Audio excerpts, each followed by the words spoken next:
across the UK, on DAB+, on YouTube, on your mobile, and on your side. This is Talk.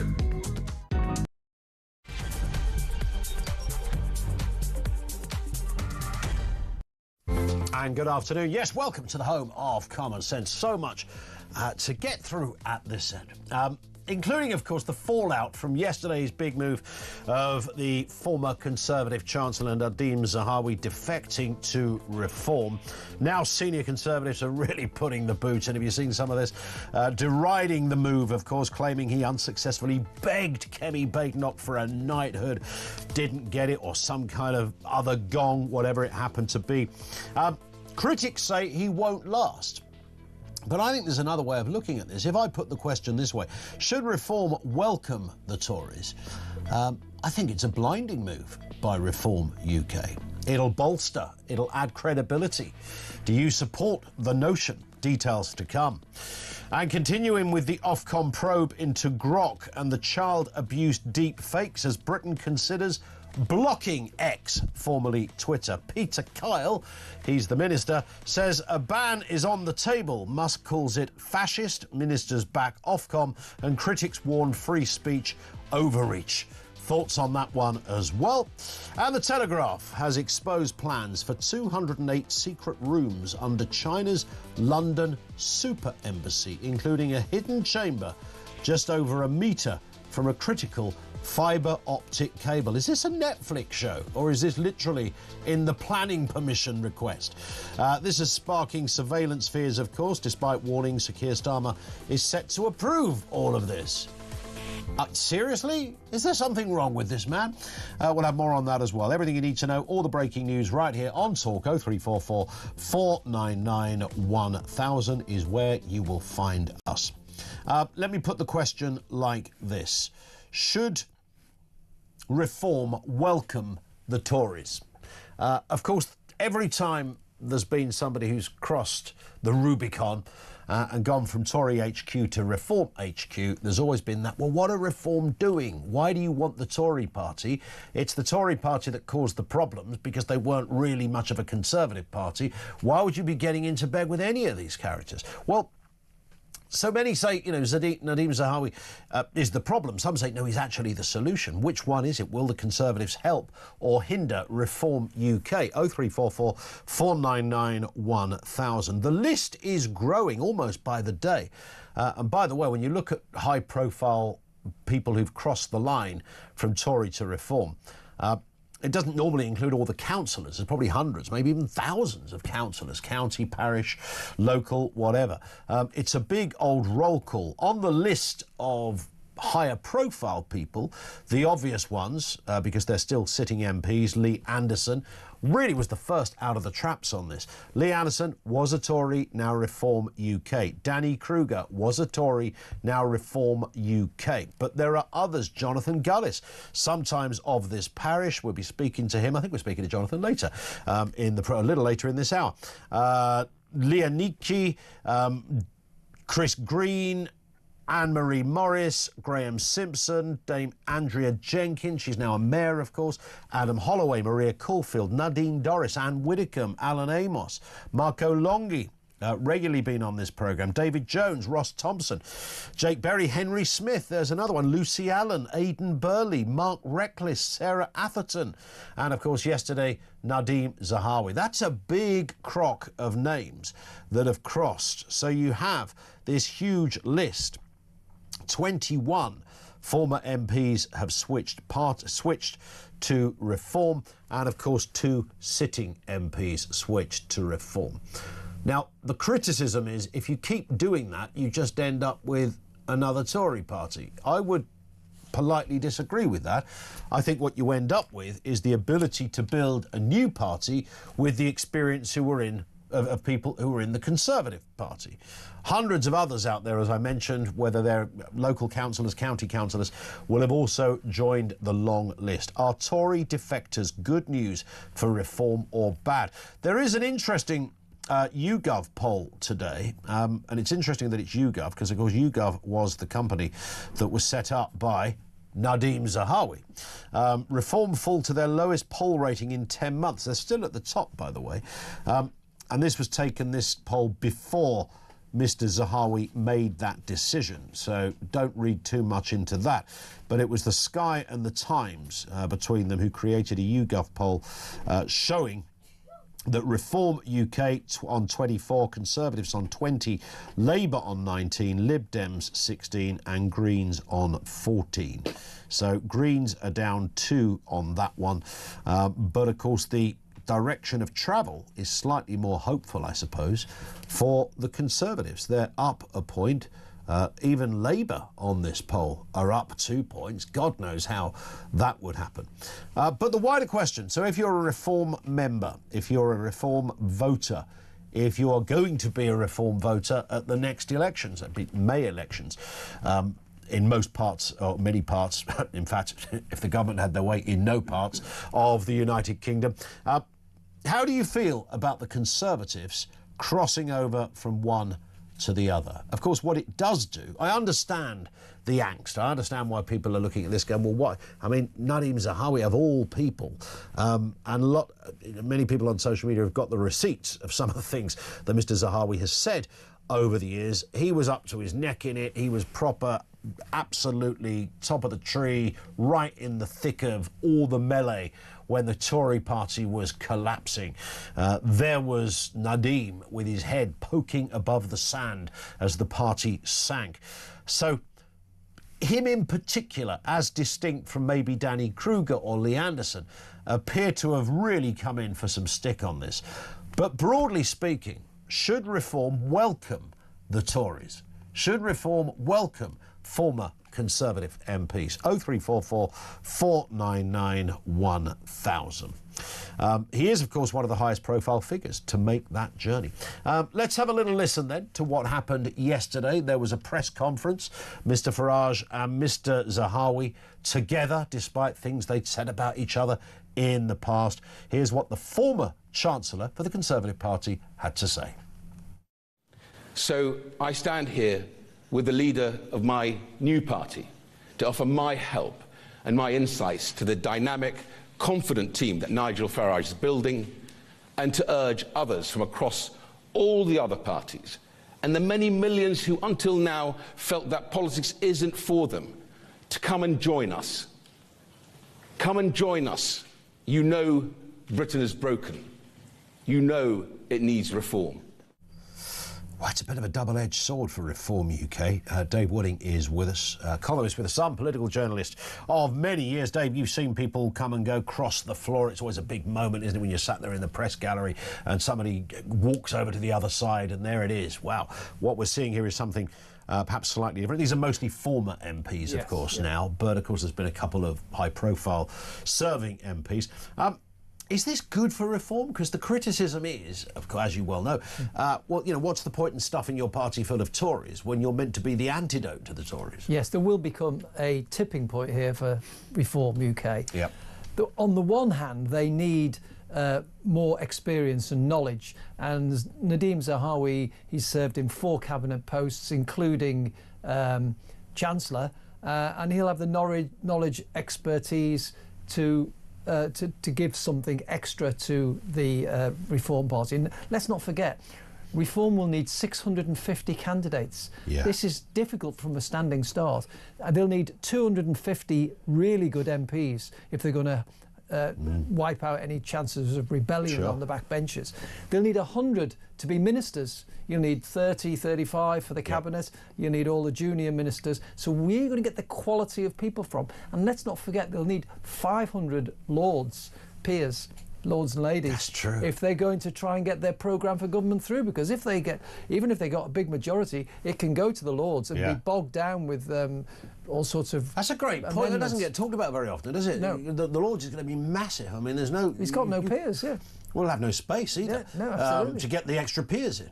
So how are they going to do that? Well, that is a big problem. So, you know, it's difficult to know what Nadine Zahawi will get. That is why I keep in touch with Richard Tice. Well, absolutely. You never know. Well, I tell you, there will be places for people who... They'll have to be, because you just cannot, from a standing start, get the quality, the knowledge and the expertise that you need to fill those vacancies. So, yes, on the one hand, it's important to have those experienced people over. The downside of that is... are you becoming Conservative Party light? Because the main reason so many people are jumping to reform is that they are sick to the back teeth of the two old parties, of the Conservatives and the Labour Party. And they feel that the Conservatives let them down over the last 14 years and they want something different. And that is why they're backing reform. And there will come a point where they say, you're just stuck filling your benches with Conservatives. We don't want Conservatives. We want the authenticity of reform. But of course, you know, as you rightly say, Dave, they do need experience. Yes. And when you start to put some of those faces in there, I know they're not MPs now, but if you look at Danny Kruger, of course, you know, is an MP, but if you look at some of the faces we're talking about, it does begin to create a more kind of solid block of representation from reform. Nadine Zahawi and Nadine Dorries in there as well. Even some of the lesser known that are there. Maria Caulfield, former minister as well. So you've got these faces that kind of fit. You're not seeing them in the House of Commons at the moment, of course. No. But you know, the criticism from reform voters is we just don't want these people. No, absolutely. I mean, let's Richard Tice, of course, could be a chancellor, I guess, but you've got somebody here with an economic background in Nadine Zahawi, and with Danny Kruger, you've got somebody who knows about who's a policy wonk. He knows how to make policy, how to get things through the civil service. What with Cameron all those years? Yes, people who know how to which levers to grasp to get things done. That's vital, because until now. Reform has been an insurgency party and a one-man band, in fact, run by Nigel Farage. People like him, but around him, as David Cameron once said, it's a party of closet racists and fruitcakes. Swivelites, yeah. So I mean, that's obviously he was that was a polemic on what he actually thought. But nevertheless, a lot of the people who are in there have no experience of government, and it's going to be very difficult otherwise. Yeah, I just wonder whether. I mean, this idea of they're doing a kind of deal, I mean, depending on who you talk to, depending on whether they talk to you on the record or off the record, you get so many different answers on this one. I mean, I think it's inevitable, isn't it? If you look at that polling, I know this is only one poll, the recent YouGov poll, it was for the Times and for Sky, has put Reform on 24. That's down 2 points. The Tories are up a point. But interestingly, Labour are up 2 points on that latest poll. Yes. How does that happen? It's odd. I mean, it's bizarre. The polls, of course, you get different pollsters who use slightly different systems and different samples. So there is also always a bit of fluctuation. True. But it's true that Kemi Badenoch has actually started to land a few blows on Keir Starmer and is looking a bit more like a leader. So perhaps things are looking up there. Let's move to this story, Dave. Another one dominating the news agenda. Britain ready to ban X, or Twitter as it used to be known, as the row over child sexual abuse and misogynistic deepfakes escalates. Technology Secretary Liz Kendall said this. This new criminal offence will make it illegal for companies to supply tools designed to create non-consensual intimate images targeting the problem at its source. And in addition to all of these actions, we expect technology companies to introduce the steps recommended by Ofcom's guidance on how to make platforms safer for women and girls without delay. And if they do not, I am prepared to go further. Yeah, spoiler alert, they're not going to ban X. I mean, I sense that very much. It is worth saying, because there's a lot of, again, social media, a lot of people going, yeah, well, this is Starmer's secret plan is just to ban it because he hates... Actually, it was arguably X that possibly won Labour the last election, because they did a huge campaign disproportionately with X. Even it was owned by Musk then, so nothing had changed in that respect. It was their best friend. I know Musk has become more vocal since. He doesn't like regulation of any kind. He's tried to sort of address this by making people sign up to a sort of more premium service if you want editing capability on your account. But this is where you can wear more than one hat, isn't it? Because I get it. I don't think anybody wants a picture of their daughter just sort of deep faked into looking, either naked or something of that nature. And the ones we see online are just the ones that have been made for publication. People can make all sorts of things. Yeah, what's alarming about this is that it is the AI tool of X itself, and you sign up to X and you can click on it and use it, and people have found a way to do things with it which perhaps wasn't intended.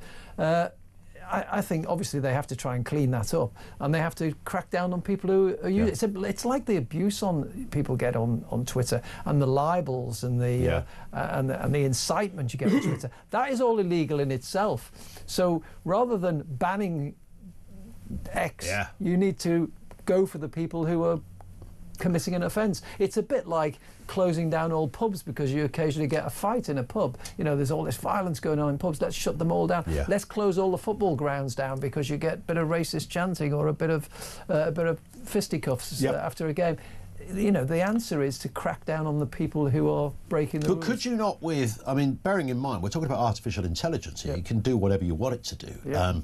Could you not just put an instruction in your Grok algorithm that says, right, never make any requested photographs of anyone naked or semi-naked? I suppose you could. Quite easy to do that. I'm not an expert on AI. I'm not an expert on intelligence at all, even.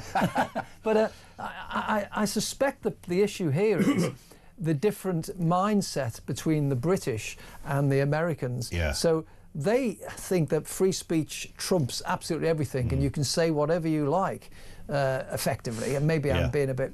Well, it more or less is that. Isn't it? They think that you can say whatever you like and it's free speech. Here we perhaps have gone a little bit the other way, which is accusing, which has led to accusations from the Trump administration that Britain is cracking down on free speech. So I think the answer really is we have to balance it up a little bit. And the problem with Elon Musk is that he probably thinks that, well, this is free speech, you can do what you like with Grok. And I think one of the problems, I saw somebody yesterday saying, why are all these people moaning? It's just someone's head. The person hasn't been artificial. In fact, I saw a few people mention this. The person hasn't been kind of recreated. They've just stuck someone's face on a body.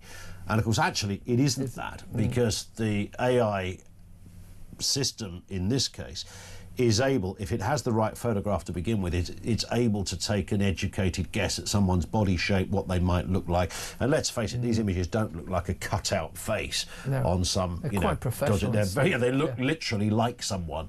I don't think you'd want that for your daughter. I don't think you'd want it for your mother. But do you ban it? Well, I mean, I've seen it from my friends, and I was quite outraged. A female journalist friend of mine I saw on there, and while it wasn't a naked picture, it was a picture posing in a way I would know that the person wouldn't do. I reported it, but what do you get back? Nothing. Nobody does anything about it. That's the problem. Indeed. We'll talk more on that. I still want some comments on the X thing. How do you police artificial intelligence, or do you not? Because, if we think there's a lot of stuff said on social media now that many people find at best unfortunate and at worst almost criminal, then once AI gets up and running good and proper, does anything go there? Can you do anything? You recreate a nice video of you doing something, you don't like your neighbour, so I'll tell you what, I'll knock out a bit of CCTV, I'll put in the algorithm, make it look a bit grainy, make it look at night, and what I want is my neighbour Alf up the road, who I've never liked, I want pictures of him bothering foxes or something, I don't know, whatever you want to do, and I'll post it round the village. Is that all right? Is that okay to do that? Who knows? I mean, if you believe in full free speech, do you believe in that? And in terms of reform and the Tories, should reform actually welcome former Conservatives? 0344 499 1000.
This is nothing short of violence against women and girls.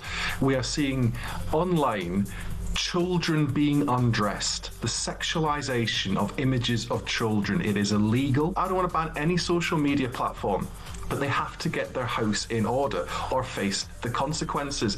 It was insulting when they decided to allow the premium feature to continue, i.e. if you pay for it, you can sexualise an image of a child. That is absolutely sick, it's vile, and it's frankly not in line with British values. Across the UK, on DAB+, on YouTube, on your mobile, and on your side. This is Talk.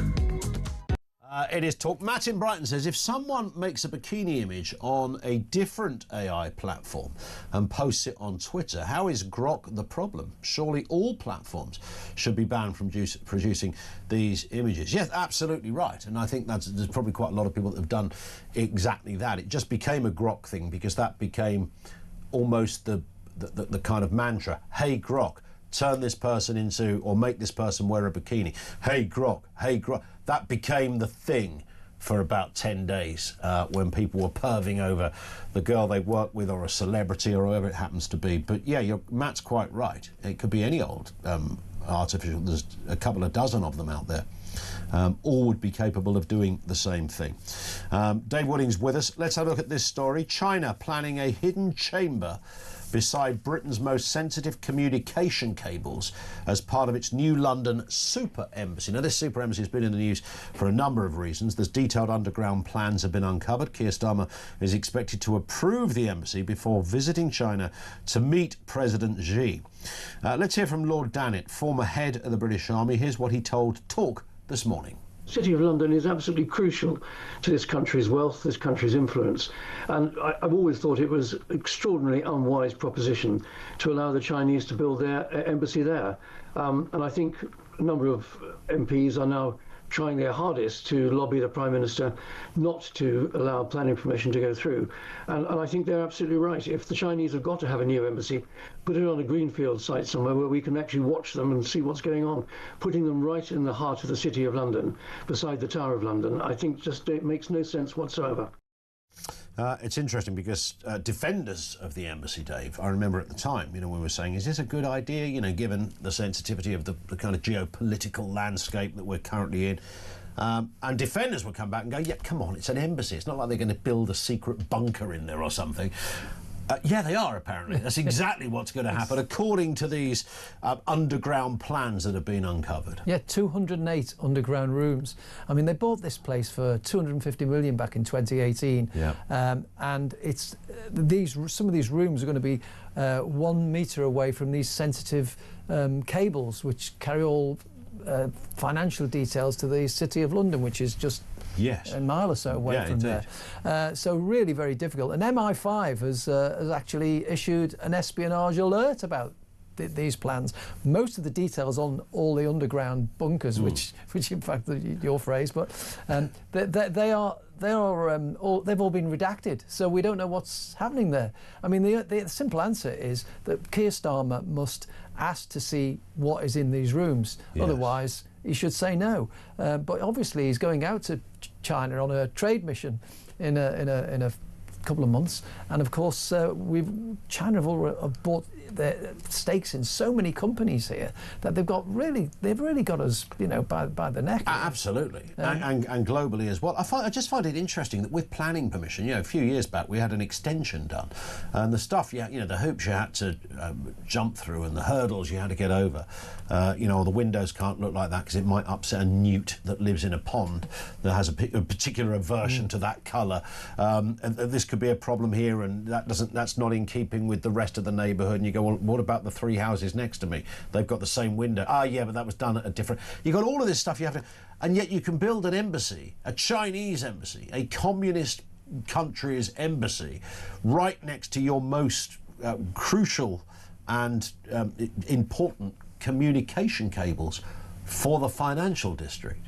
Yeah, the other interesting thing, Ian, is in the election manifesto that Labour put forward in 2024, they said there would be an audit of all these, of China, yes, of its interests over here, and yet that only got 2 paragraphs in the national security strategy. That's all they've done so far. Yeah. And now this is happening. It really is another manifesto breach, if you want to look at it that way, because this is just. I mean, this is a recipe for disaster. I mean, the Chinese must think it's Christmas when they got the your planning application has been successful.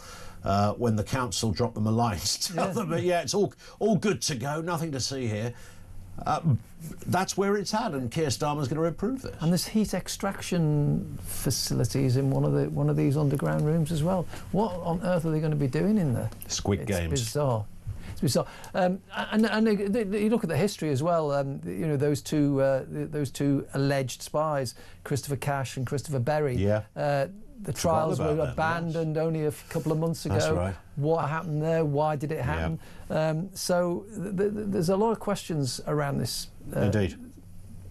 Let's just look at this as a final story, Dave. The MP, Damien Egan, whose visit to a school in his constituency, he's a Jewish MP, and he was told essentially, you're not welcome, because there was a Palestine solidarity campaign, union-led, parental boycott threats, God knows what else, because a Jewish MP was going to visit a school in his own constituency.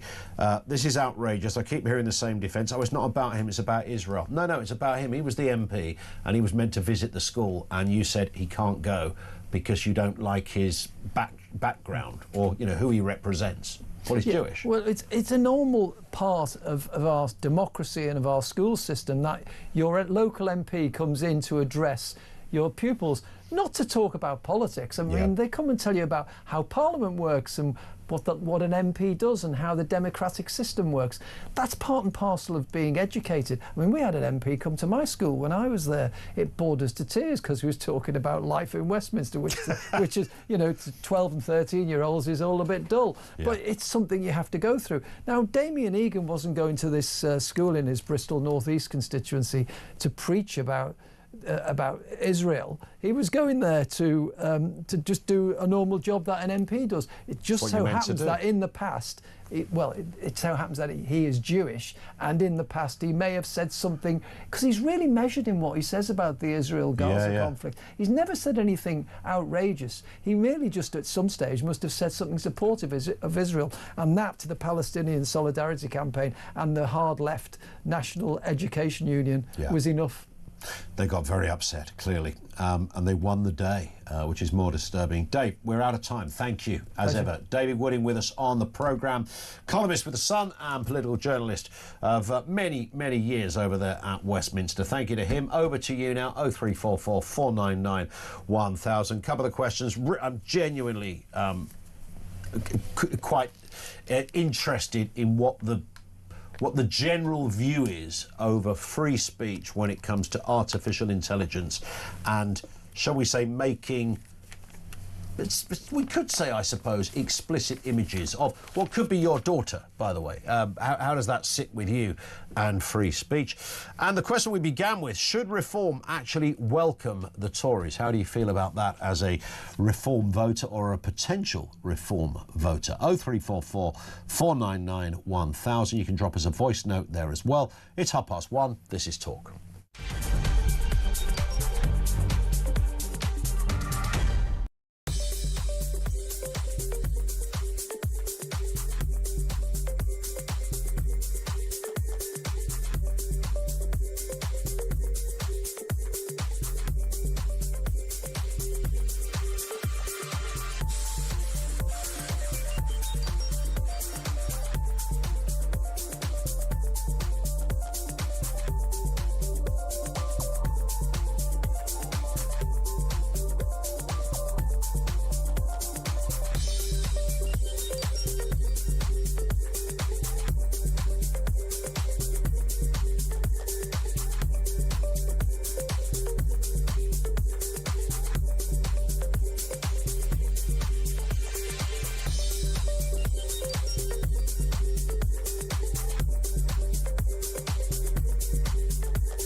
Across the UK. On DAB+. On YouTube. On your mobile. And on your side. This is Talk. This from William in North Yorkshire, who says, if the government banned tools to create images, then Photoshop and other image software companies will be banned or prosecuted. They just haven't thought this through in their rush to get Musk. I can see the seductive nature in that. I don't think they care about that at all, to be honest. It was Musk's Twitter that arguably won them the last election. Their digital campaign, love them or hate them, mostly the latter, really did cut through. I mean, it worked. I mean, they had an open goal, for God's sake. They were against the Tories. But, I mean, William raises a good point. I guess it's whether you publish it, isn't it? If someone's got, Adobe Photoshop or any other photoshopping tool on their laptop, they can make what the heck they want at home. If somebody happened to seize your computer or your phone and saw it or found it, they might have something to say about it, depending on what it is you'd made. But nonetheless, if you are making stuff and then publishing it, there becomes the problem, because you are the publisher. X are not the publisher. That's how they kind of get around quite a lot of this. So it's publishing stuff that seems to be really at the centre of all of this. More calls on that. What do we do? How do we tackle it? What is the answer to that? Because it does involve free speech. 0344 499 1000. So we are now more than aware that one of the highest profile Conservatives to have crossed the floor, Nadeem Zahawi, has now joined Reform UK. It's a big catch for Nigel Farage. Senior Conservatives have piled in to dismiss the move, saying he just got the hump because they didn't give him a peerage. Let's have a listen to what Mr Zahawi said at that press conference yesterday alongside Nigel Farage. So I stand here with the leader of my new party to offer my help and my insights to the dynamic, confident team that Nigel Farage is building, and to urge others from across all the other parties and the many millions who until now felt that politics isn't for them to come and join us. Come and join us. You know Britain is broken. You know it needs reform. Come and join us is the message. Let's speak to one from former Conservative MP who did join, predating Mr Zahawi's trip across the floor. Jonathan Gullis, often of this parish as well. Jonathan, good afternoon to you.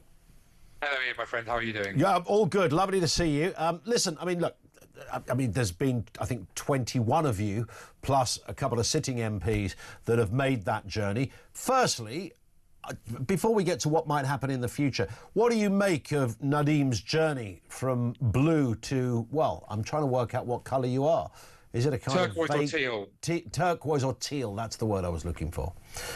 Look, I think it's a great capture for Reform UK, and I say that as someone who was a member of Stratford-on-Avon Conservatives all the way back in 2009-10 when we selected Nadeem Zahawi as our parliamentary then candidate, and obviously have therefore grown up with him as my local MP for the period I lived in the constituency, and of course have considered him a close friend, having served alongside with him in Westminster. Nadeem brings an extensive background in business, of having building businesses from the ground and making them into billion-pound companies, as well as extensive parliamentary experience. And the bit that is often forgotten is when he was vaccines minister, he found ways to subvert the normal bureaucratic, paper-heavy system of getting rid of judicial reviews, finding ways to get rid of normal procurement processes, so that vaccine could be rolled out as quickly as it could, and as we know, the quickest in Europe, to get those jabs in the arms to make sure that we were able to obviously unlock the country, as well as being one of the most successful then Conservative Party chairman in terms of donations he was able to bring in, and obviously having then that experience of serving as Chancellor of the Exchequer. You know, we normally in Reform get attacked for not having enough government experience. Well, Nadeem Zahawi comes with an abundance, and that should therefore give reassurance to voters, most importantly, that under a Reform UK-led government, they will have people who will be able to work with lots of new, fresh, bright talent to steer away, to really bringing forward radical reformation of this country once and for all. Is the overarching problem, though, in this respect, Jonathan, that yes, of course, you get the experience, you get somebody who's had senior positions in government, knows their way around all of the shortcomings of things like the civil service, all of that, big box ticked everywhere. The overarching problem for many is that, hang on, look, this is Reform UK. You're meant to be the antidote to the Tory party. If you embrace enough former Tories, you just become the Tory party.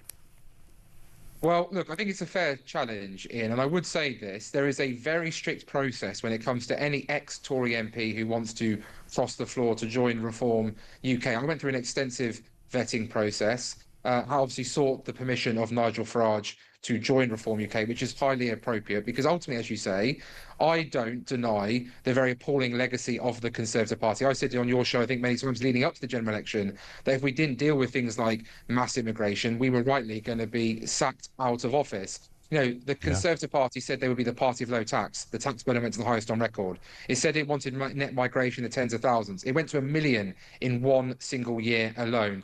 It said it wanted to reindustrialise our country, introduce net zero, which is strangling the life out of our British ceramic sector here in Stoke-on-Trent.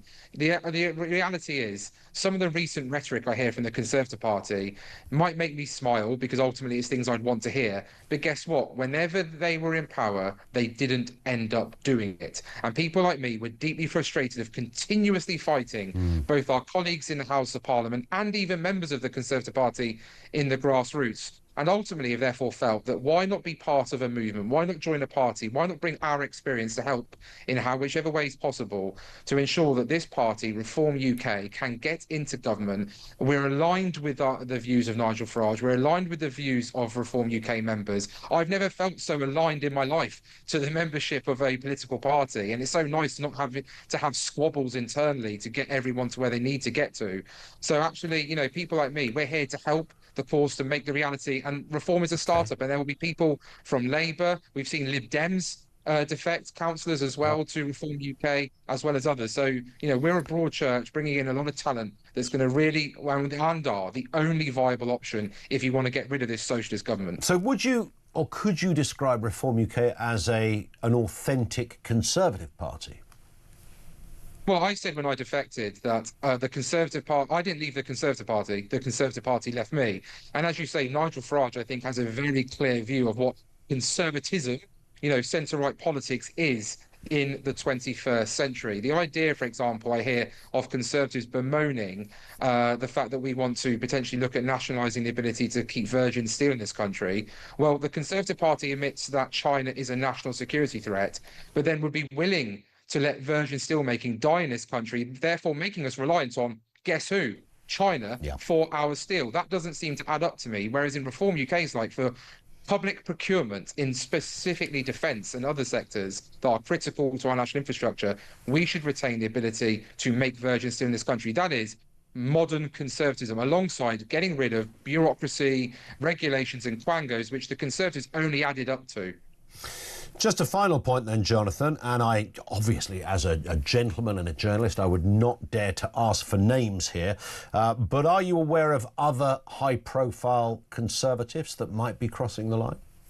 I'm generally not. It's a very private process, and obviously if a colleague or former colleague of mine ever wanted to reach out and discuss, I'm more than happy to have those conversations. And there are many fine people who used to be in the Conservative Party as an MP who I think would align perfectly with Reform UK, but very clearly they have to add something of value. Nigel Farage has rightly said that, and they have to align with the values and views of Reform UK. If you do not tick those two boxes, you are not welcome. And as Nigel and Dr. David Bull have made clear abundantly, people will and have been rejected from trying to join, as well as those who have been accepted. So this is not just some bandwagon. I know local members rightly quizzed me very hard when I came across, and I'm very proud now to be working with them leading into those local elections in May this year to make sure that turquoise tidal wave that smashed across Staffordshire continues. The turquoise tidal wave. Love that. Jonathan, thank you. Always good to see you. Jonathan Gullis, former Deputy Chair of the Conservative Party and now with Reform UK. Let's meet with Councillor Zach Wagman, Conservative for Stanmore. Zach, good afternoon to you. Good afternoon, Ian. Good to speak to you. And you too. Nice to have you with us. Is this the moment where you're going to announce live on national radio that you're about to cross and join Jonathan and Nadeem over there at Reform UK? I hate to disappoint you, Ian, but it's not going to happen at this moment. It's not going to happen. What a moment that would have been. Anytime soon. Okay. I'm sure it might be exciting. Have you been tempted? Is there any part of you that has thought, do you know what, that's where I think the success might be at the next general election? I'm going to nip over and see what they're up to. There is not an ounce of me that is tempted.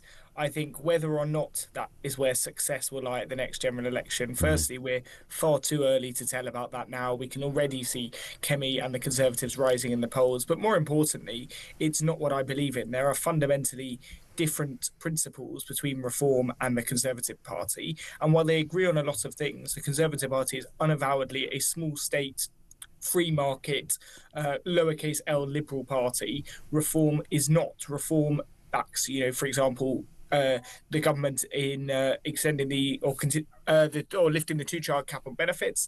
We've heard Jonathan was mentioning about nationalisation of industry. These are not things that free market Conservatives stand for.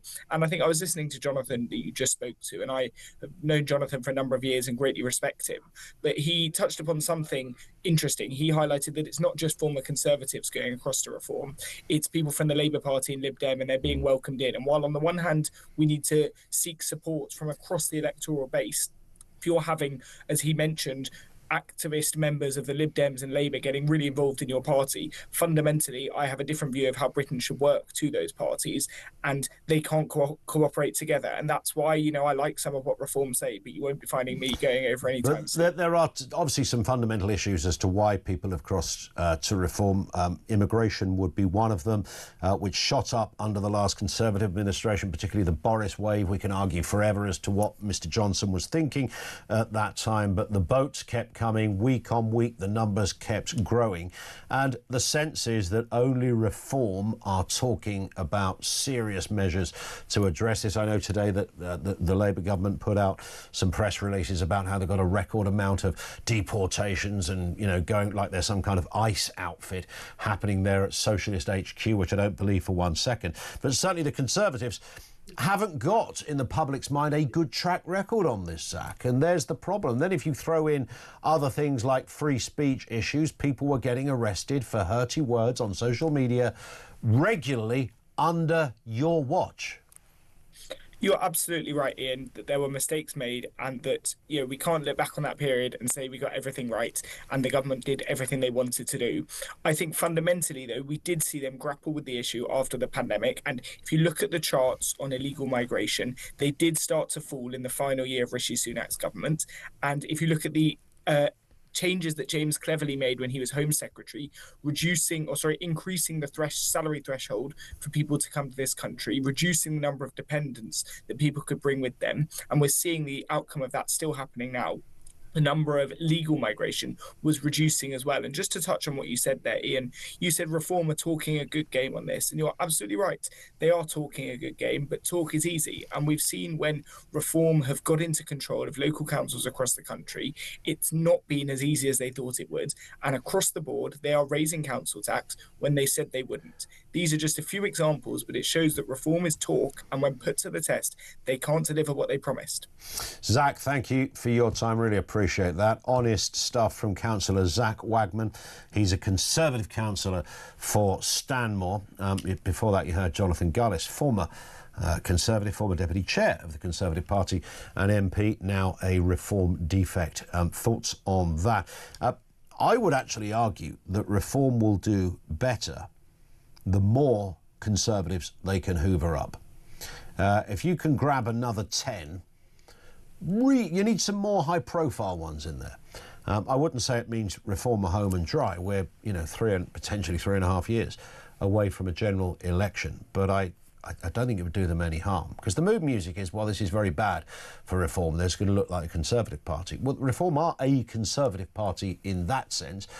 Their leader and Deputy Leader are former Conservatives. There's no dispute there.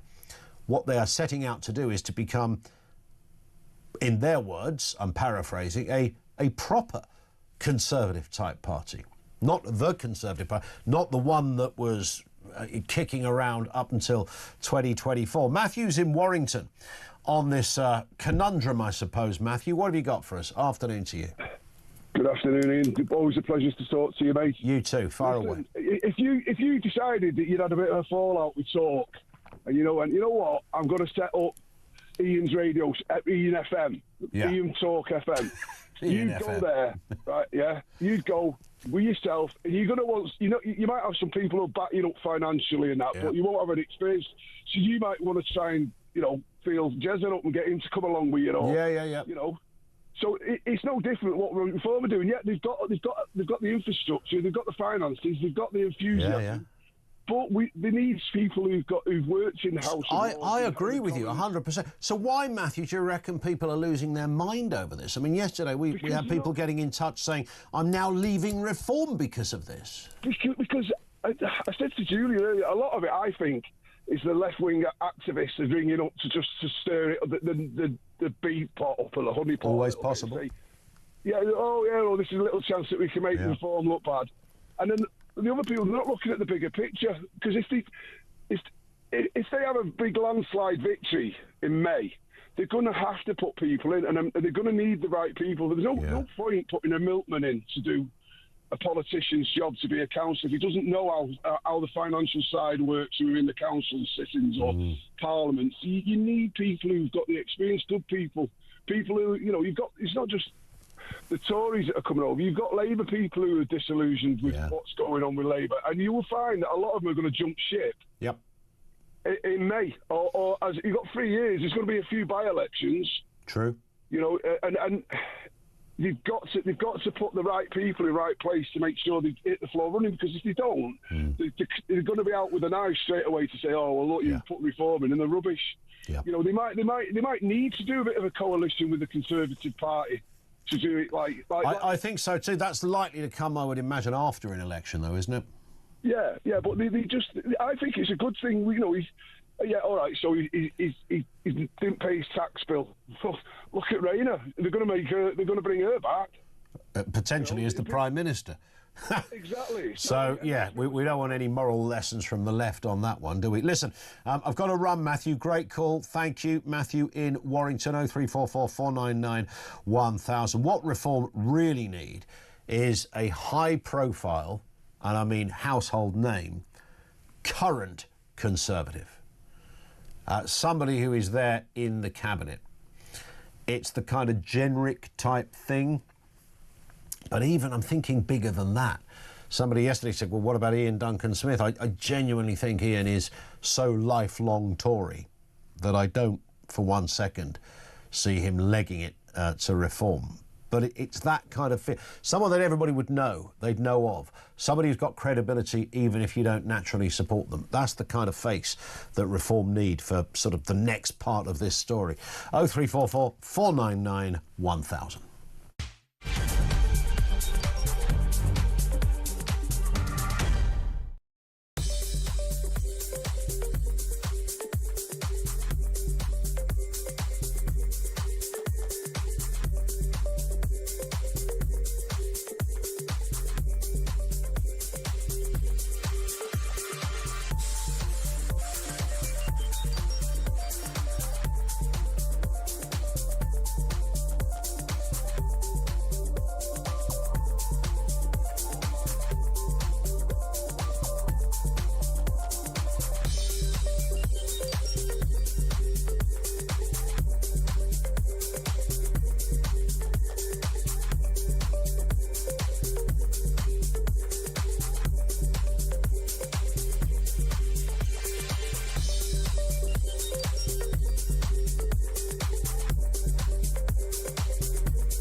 This is nothing short of violence against women and girls.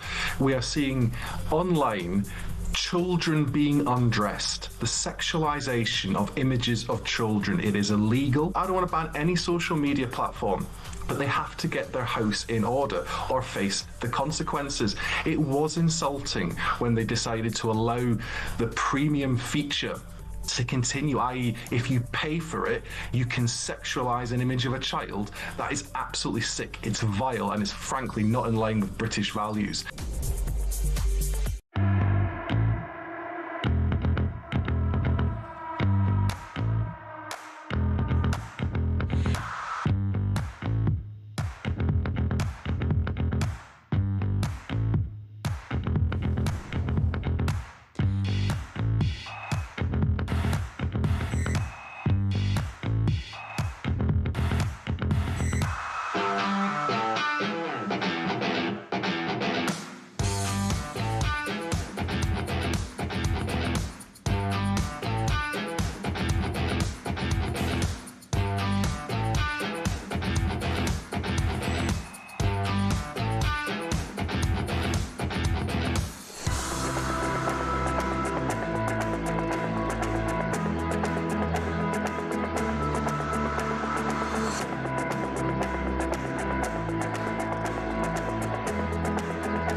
Across the UK, on DAB+, on YouTube, on your mobile, and on your side.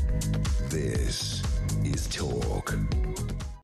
Steve in Liverpool says AI is a couple of subjects up and running here, including that AI grok thing and all that goes with that. AI is out of the box. They can scramble and threaten, but it's too late now. It is too late, but do we run on the... I mean, it will at some stage.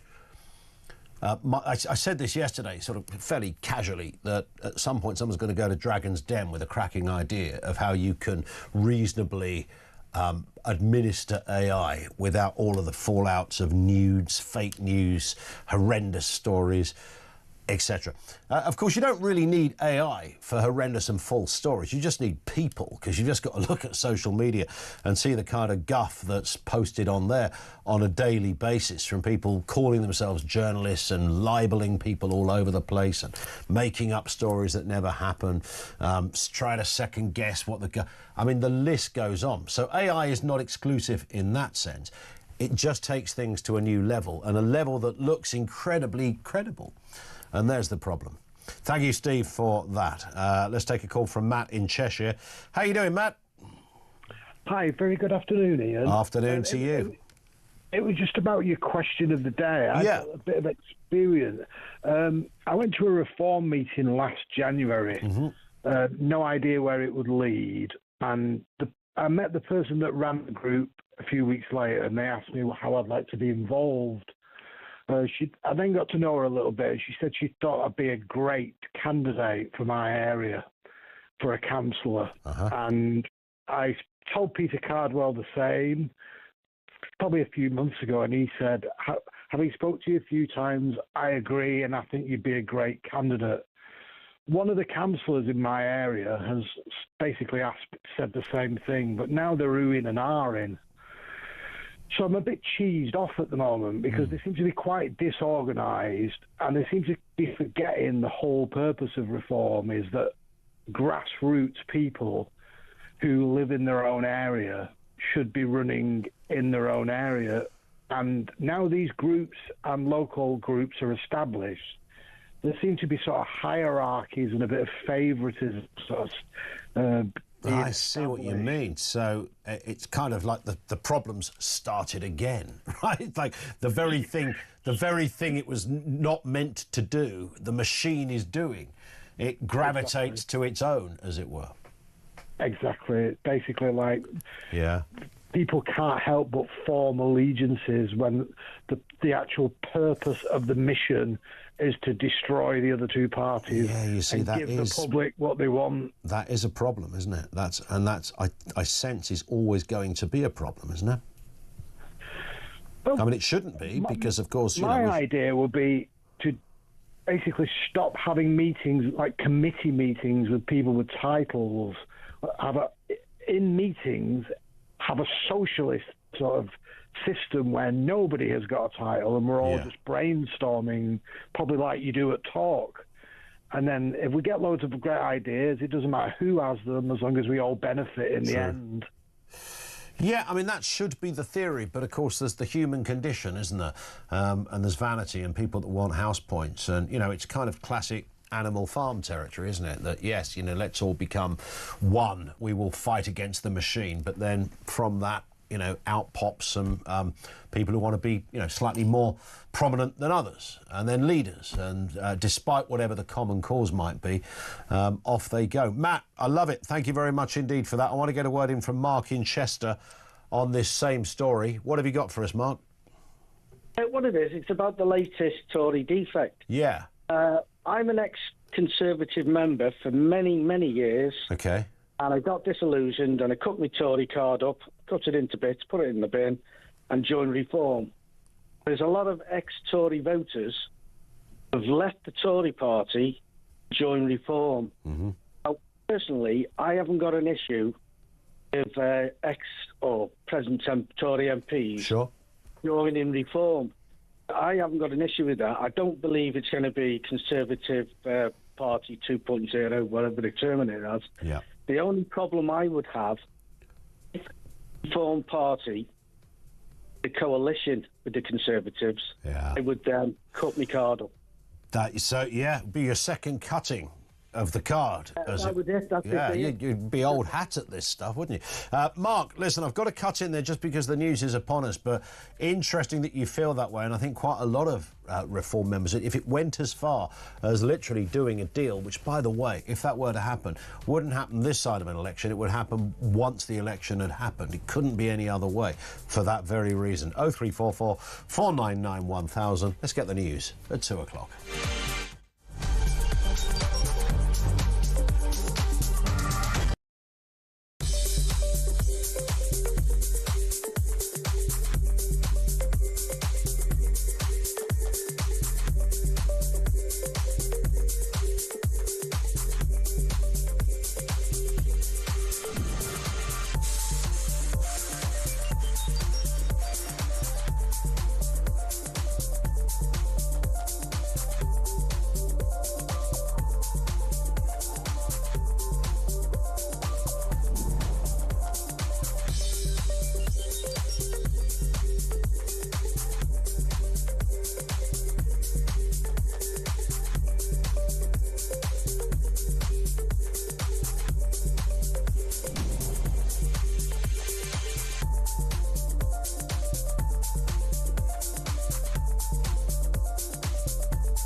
Across the UK, on DAB+, on YouTube, on your mobile, and on your side.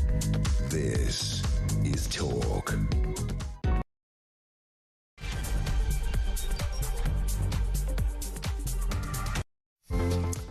Indeed it is, the Afternoon Empire. Good afternoon. Welcome back. It's the home of common sense. What have we got going on here? Well, we are focusing, and it's really the catalyst for a wider discussion on the fallout of the former Chancellor Nadhim Zahawi, who legged it from the Blue Hills to join Reform UK yesterday. Senior Conservatives are now putting the boot in.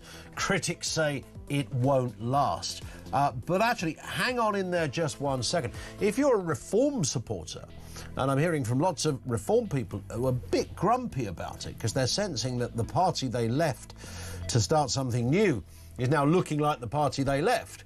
Well, be careful what you wish for. Should Reform welcome the Tories? Lines are open on that. Also this afternoon, Ofcom is probing Grok's child abuse deep as Britain considers blocking X, formerly known as Twitter. Peter Kyle, he's the minister, says a ban is on the table. Musk calls it fascist. Ministers back Ofcom and critics warn of a free speech crisis. Where do you stand on this genuinely interesting debate about the times we live in? And it's not just a little bit of social media chat, it goes way beyond that. And the Daily Telegraph has exposed plans for a 208 secret room chamber under China's London super embassy. This includes a hidden chamber, which apparently is just a metre away from critical fibre optic cables, which has sparked, understandably, some fears over surveillance. Despite this, Keir Starmer is expected to approve the embassy. We'll have more on that as well. Everything you need to know, all the breaking news right here on Talk 0344 499 1000. Susan says, every single day we witness millions of irresponsible people on the internet, so unfortunately this is why banning is the only solution for the good of all. The stuff on X is obscene and destroying people's lives. It must stop as a matter of urgency. As for AI, can you imagine how damaging it will be to society if they do not bring in legal restrictions? It's actually common sense and nothing to do with free speech, says Susan. And sort of backing that point up was Mike the Shoe, who says when AI improves further, maybe AI can be asked to create a program to block all pictures of adjusted photos that are considered to be wrong. So you essentially turn AI on itself. But I would have imagined you can probably do that now, couldn't you? Couldn't you say, look, if a request goes in, and remember, as many of you have pointed out, this is we're talking about Grok because that's where this kind of rather twisted vogue took place of getting total strangers or people you might work with, your next door neighbour, anyone you fancy, frankly, to be seen in a bikini. Or even worse than that, they were just the photos that were able to get through even X's kind of firewall, as it were. So you could already put in place something that would say, don't allow that particular instruction, I would have thought, or something of that nature. If I put a picture, as we did yesterday, of me dancing in a bikini, or Keir Starmer does, and I've said this to a few people over the last 24 hours, that really isn't the same thing. That really is, if that's me volunteering it, if anybody's volunteering it for themselves, that also isn't the same thing. When you're doing it about someone else, often because you don't like them politically or you find them objectionable, then you decide, yeah, I'm just going to do that, make a bit of mischief. It really is not a nice feeling for that girl or woman that has had that done. And if it's a child, of course, we're in completely different territory in that case. We now know that Britain is ready to ban X or Twitter as the row continues over this. Let's have a listen to the Technology Secretary, Liz Kendall. This new criminal offence will make it illegal for companies to supply tools designed to create non-consensual intimate images targeting the problem at its source. And in addition to all of these actions, we expect technology companies to introduce the steps recommended by Ofcom's guidance on how to make platforms safer for women and girls without delay. And if they do not, I am prepared to go further.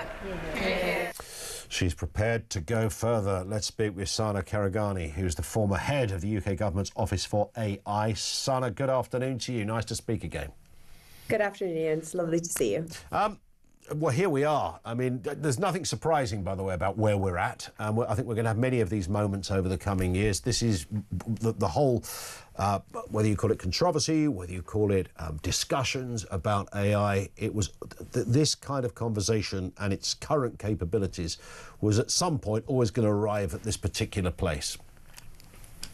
Well, I mean, we've known that we need AI regulation for a long time, right? And these are technologies that are pervasive. They're across everything that we do. I like to think of it as a kind of in our daily lives, in our work, and in our play, right? And so we absolutely, just like with everything else that guides our life and ensures that society works for the people that live in it, we have to do the same thing with these technologies, and we have to make sure that we're putting in the guardrails and the regulations to ensure that our society is kept safe. Yeah. It's interesting, isn't it? Because obviously I don't need to tell you this, but when you look at the brilliant capabilities of AI, yesterday my 11-year-old sat there. He was given a little bit of it wasn't official homework, but one of their teachers said, get AI to make you a timetable for revision.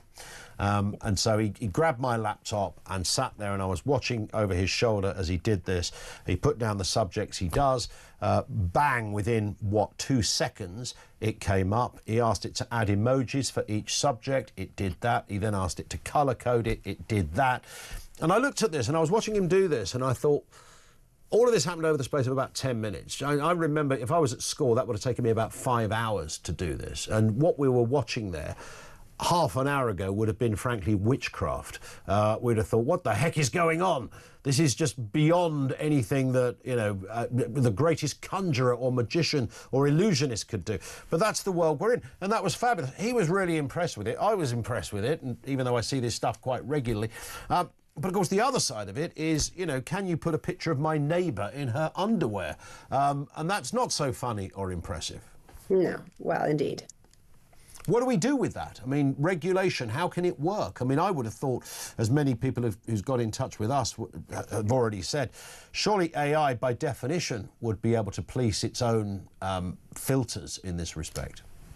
Well, potentially, right? I think, so what we have right now is we have something called the Online Safety Act, which has been designed as regulation to keep people safe online, both kind of children, but also just normal people, right?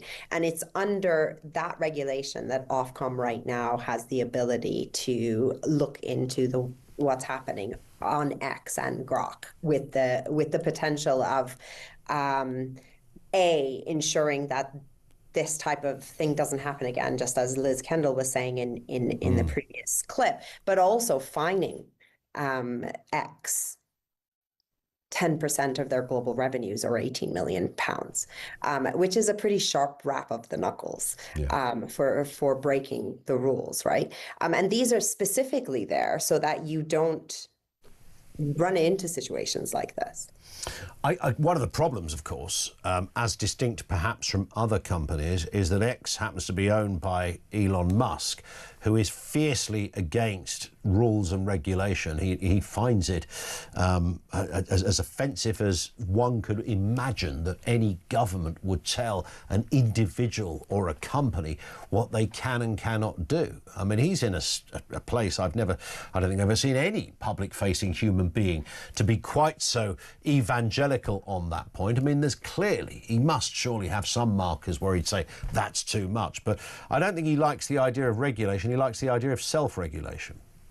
Yeah, well, I mean, we can't. I think self-regulation. I mean, I might leave that one as an unsaid remark. I think, but in a situation like this, what you have is the ability to create the content we've been talking about, which is, it's not. Not asked for or consented by any individual. But you also have a social media platform where that content can be shared, and shared really widely. So it's the combination of those two things that has created this situation that we're seeing kind of globally. And it's not just the UK that's reacting, nor is it just the UK that has regulation in this space. So Canada, Australia, even the US itself has regulation in this space. In fact, last year, Ted Cruz passed the Take It Down Act. It was one of the only pieces of legislation that across the board, bipartisan. So everybody signed up to this. And so we have a situation where nobody thinks content that hasn't been I haven't approved this content about me to be put online. Nobody wants that to happen. Right, and it's not like the UK isn't in an individual country that is looking at this situation. One of the ways Mr. Musk suggested on addressing this was to ensure or suggest, I don't know if this is in place now, that the tools required within the Grok package, because of course you can get Grok free, but then you can buy, you know, the basic package or the premium package, as you can with most of these AI platforms, was to make it something you've got to subscribe to. So one would assume, therefore, show your identity in order to subscribe to it, because you've got to pay for it. I don't know what the latest is on that. Does that address the problem fundamentally? Well, so there's a question here, right? In terms of, should the legislation be aimed at the company to ensure that the company is behaving correctly and putting, you know, the right sorts of tools, or should it be the individuals that are using these tools that should be held to account for the decisions that they're making? So what we have right now is that artificial intelligence technologies are lowering the barrier to entry of bad behavior to almost zero. So what you have is, you know, bored teenagers sitting at their computers creating interesting content. And so I think it would be wrong to start this conversation at the individual level. I think we have to start the conversation at the company level, and we have to set the barrier there. You know, we'll always have bad actors who will find a way around regulation and legislation, at which point we can then deal with the individuals. But we have to start at company level. We have to start upstream. Otherwise, we're going to end up with an insane number of pings on detection. And of course, this is just the beginning of the AI journey as well, just to make it even more, perhaps for some people, more disturbing, that, you know, who knows where it's going to go next, what you can do with it. Of course, you know, you could instruct, we mentioned here, if you've got a dispute with a neighbour, if you wanted to somehow make a little video, instruct AI to make it look like it's CCTV taken from an X angle, make it look grainy, make it look as if the neighbour's up to no good, doing something he shouldn't be doing, flashing in his front garden at midnight or something, howling at the moon, whatever it happens to be. I mean, that kind of capability is there, right? I mean, you can do that. There is, unfortunately, that kind of capability exists already, right? That's, in fact, that's pretty standard. Well, there's work now being done on watermarking, which isn't the right answer, but there is work around authenticating content at its base, so that you know that this is true. And you can depend on it. So this is all live. You know, this will require, as you said yourself, AI kind of monitoring AI, or in fact AI helping to create to authenticate a piece of other AI, right? But these kind of standards and things like that are still being worked on and researched, right? I think that what brings into very sharp focus the current events are the importance of legislation. And we can't just sit back and say, well, just because it's hard and just because the technology is moving so fast, or just because people are screaming really loudly that regulation stifles innovation, we shouldn't even start looking at this. I think that's the wrong thing. We have to remember that regulation helps innovation move faster. Sana, final point. Where do you think we'll be on this? Where does this story go? Because Mr. Musk supposedly has moved to, as I mentioned, address this. You know, if you buy this package, then, you know, you otherwise you won't be able to make these kind of videos. Liz Kendall and others, Peter Carl, the Trade Secretary, wading into this one as well, saying they are ready to ban X. I mean, do you see that seriously happening? I mean, I think the jury's out still, right? We have to wait for Ofcom to come back with their report and what they suggest X needs to do, and then wait and see whether Elon Musk takes the necessary actions that meet the demands of the regulator, right? And I think if that doesn't happen, then not only the fine, but other necessary actions will need to come into play. But I think this is the beginning of, as you said yourself, other things we're going to see as we move down this road. Indeed. Sana, great to speak again. Thank you for your time. Sara Karagani, who is the former head of the UK government's Office for AI. I can see why I'd be the former head of that. Would you want to be in charge of, like, just trying to make head and a tail of what the hell is going on? Tony is in Lancashire on this point. Tony, what have you got for us? Afternoon to you. Afternoon, Ian. You okay? I'm good, yeah. What are you thinking? Yeah. Well, I'm going back, for starters, about 10 years ago, I think, when I first saw a programme, I think it's called Face in the Hole, where you could use any picture and you could transport your face or a face into that picture. So that ability has been there for years and years. Yeah, and photoshopping has been there for decades as well. Yeah, of course it has. I mean, I saw one last week, an advert that popped up in the middle of a game. Yeah. And it was one where you can put a picture of yourself and a picture of somebody else, and it makes you kiss. So there's so much of it out there. I think for Labour to just pick up on this at this moment in time, apart from the fact it's probably deflecting from everything else that they're not taking any notice of. But is there something different, though, of this, though, Tony, that it sort of takes it to another level? That, you know, it's not... Do you remember those pictures? There was once another app that would... I mean, there's loads out there now that can age you. You know, what are you going to look like in 30 years' time? Do it with your friends. Yeah. Any picture that you've got, you can make it happen. But, of course, the intention behind these pictures is to deliberately sexualise, sometimes humiliate, sometimes get off on, taking somebody you don't know, but somebody you fancy or want revenge on, and turning them into something far more sexualised, you know. And if you're putting your neighbour in a bikini with her legs all over the show, then that's different to a funny kind of little photo app. It is, but these little funny photo apps, they're not little funny photo apps, because you could take any picture you wanted and you could pull that face into that picture. So, do you know what I mean? You could go on to some porn home and just pull whatever photo you want from it and stick whoever's face over it anyway. So well, you're right. I mean, and this is why you can wear more than one hat on this, because you're absolutely right, because most people would use that technology. I bet you 99% of people who've used that technology on Grok have used it for a giggle or a laugh or about themselves, or to create something funny, or for work, for a campaign. And of course, you've got this small percentage who've decided just to take young girls and stick them in bikinis because they like it for whatever reason. Like I said, the first time I saw it, my daughter put my face on a fat senator. You know, you should take legal action against her. Yeah, so, I mean, it's out there. I can't help just thinking it's because it's Elon Musk. If Elon Musk was a Labour supporter and donator, we wouldn't be having this conversation now at all. Well, maybe, but of course it was Elon Musk's platform, it was Elon Musk's Twitter that helped Labour win the last election, so I suppose there's that. Final point, Tony. I'm bound to ask this. What would you make of it, though, if it was your daughter that was at the centre of something like this? You're not going to like it, are you? But like I say, I don't just think it's not just Musk. It's every application has the ability to do indecent photographs. That is very true.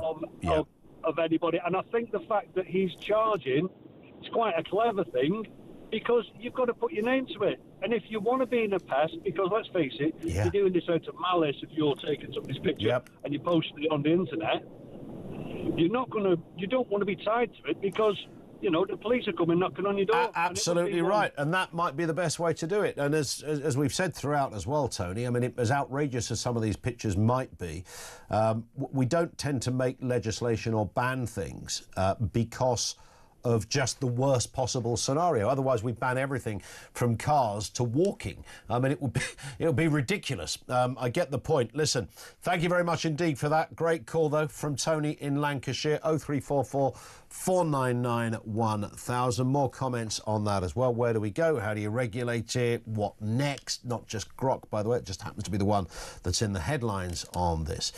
More coming from you in a few moments' time. 2:20. This is Talk.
This is nothing short of violence against women and girls.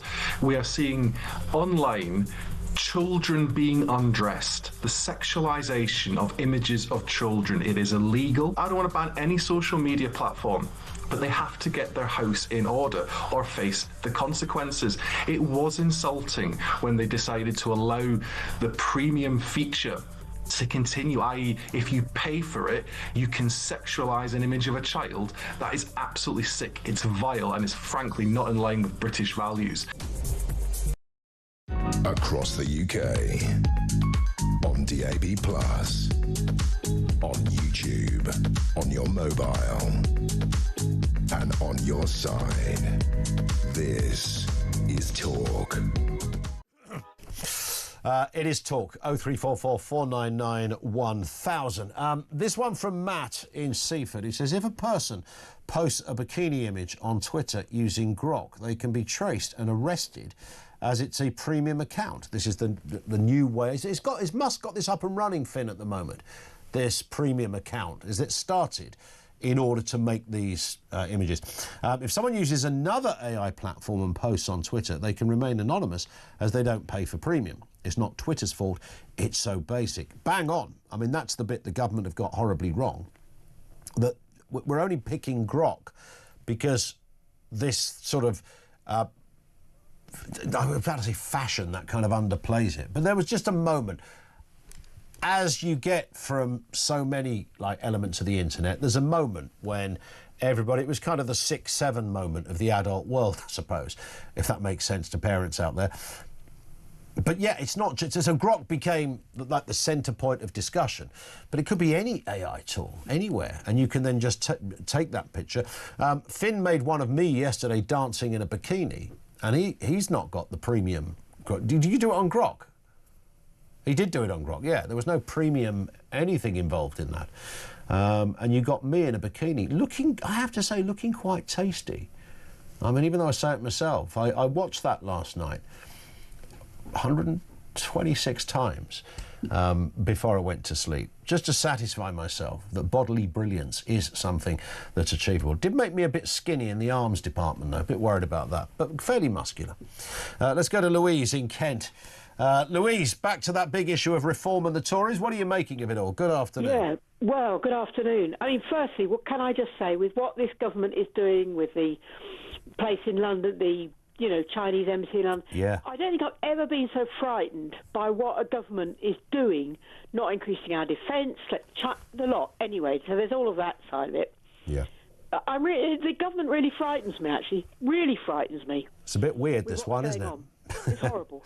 But with reform, I mean, in fact, I don't know what's going on with that, because, Farage keeps on about how he wants to smash the Tories. They've failed for 14 years. And yet he's just accepted somebody in who is an absolute key part of the government's supposed failure that he's been banging on about, who is one of the chief people in government, part of that failed government, and yet now he's gone over to reform.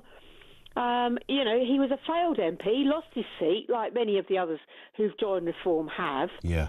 And I can't help feeling, do you know what, I've got this funny feeling, and I often think in pictures, but I look at things and I think, goodness me, I think there's a bit of an analogy, as we're 3 years out of an election, reform are dropping at the moment in the polls, we don't know how much, but I'm thinking Aesop fable, Hare and the Tortoise. Mm-hmm. I think there's something else going on there. That's interesting. The Tories have been sitting there for a year, and I don't have a problem they've been quiet for a year. They needed to resort things, rethink. I think Kemi's really coming through. And, and it might be in 3 years' time that actually they have to join together to create a government. I'm not sure that either one of them will get a majority, but they might have to work together, which is actually what I feel will be the right thing. Well, yes, it may well be. And, I don't think... I mean, there is a bit of an urban mythology out there as well, Louise, which is almost not even worth trying to challenge, but I think you'd probably agree with this. This idea that the Tories ruined the country for 14 years is not true. I mean, it's just something that keeps... Yeah, it's just something that people keep saying. 5 of those years was in coalition. We had the whole Brexit thing. We've had COVID as well. You know, it's been... I know we can say that about any government, but we keep hearing that mantra wheeled out on a regular basis. I think the coalition thing is probably true, but I would suggest, Louise, probably after an election, not before one. Yes, and also, don't forget, they'd almost cleared the deficit by 2019. It all went wrong once COVID, the war, everything. That's where it all went badly wrong, how they rolled out. You see, even Brexit, you see, I think part of the problem was they got hit by COVID within 3 months of Brexit. Yeah. For goodness sake, so there's all of that. So part of me actually thinks it's far too early to predict what's going to happen. Don't forget what happened with the SDP. They were storming ahead, and by the time the election came... they disappeared. So there's all of that side of it as well. You're absolutely right. It is early days. Going on. And also they've got to find 600 people to stand for MPs. They've got no experience. Big job. You know, and frankly at the moment, I mean, I think Nadine Sohail, those kind of people who come in, they ought not to get able to stand for a seat. Come in and advise, and if they want to go back to the Tories because the writing's on the wall, no. So they would be banned. Yes, because I also think, you know, if you think you're jumping ship because you want to get a seat maybe in Reform, and also what's all this about? People are either going to vote Labour or Reform. What the hell is all that about? Listen, you make some powerful arguments, Louise. Great to speak. Thank you very much indeed for that. Back to AI. Sheep's Teeth on X says, an AI picture of Starmer in a bikini or Adolf Hitler as a lobster space alien android living in Argentina is not real. This is the modern-day equivalent of drawing glasses or a beard on a picture in a newspaper or magazine.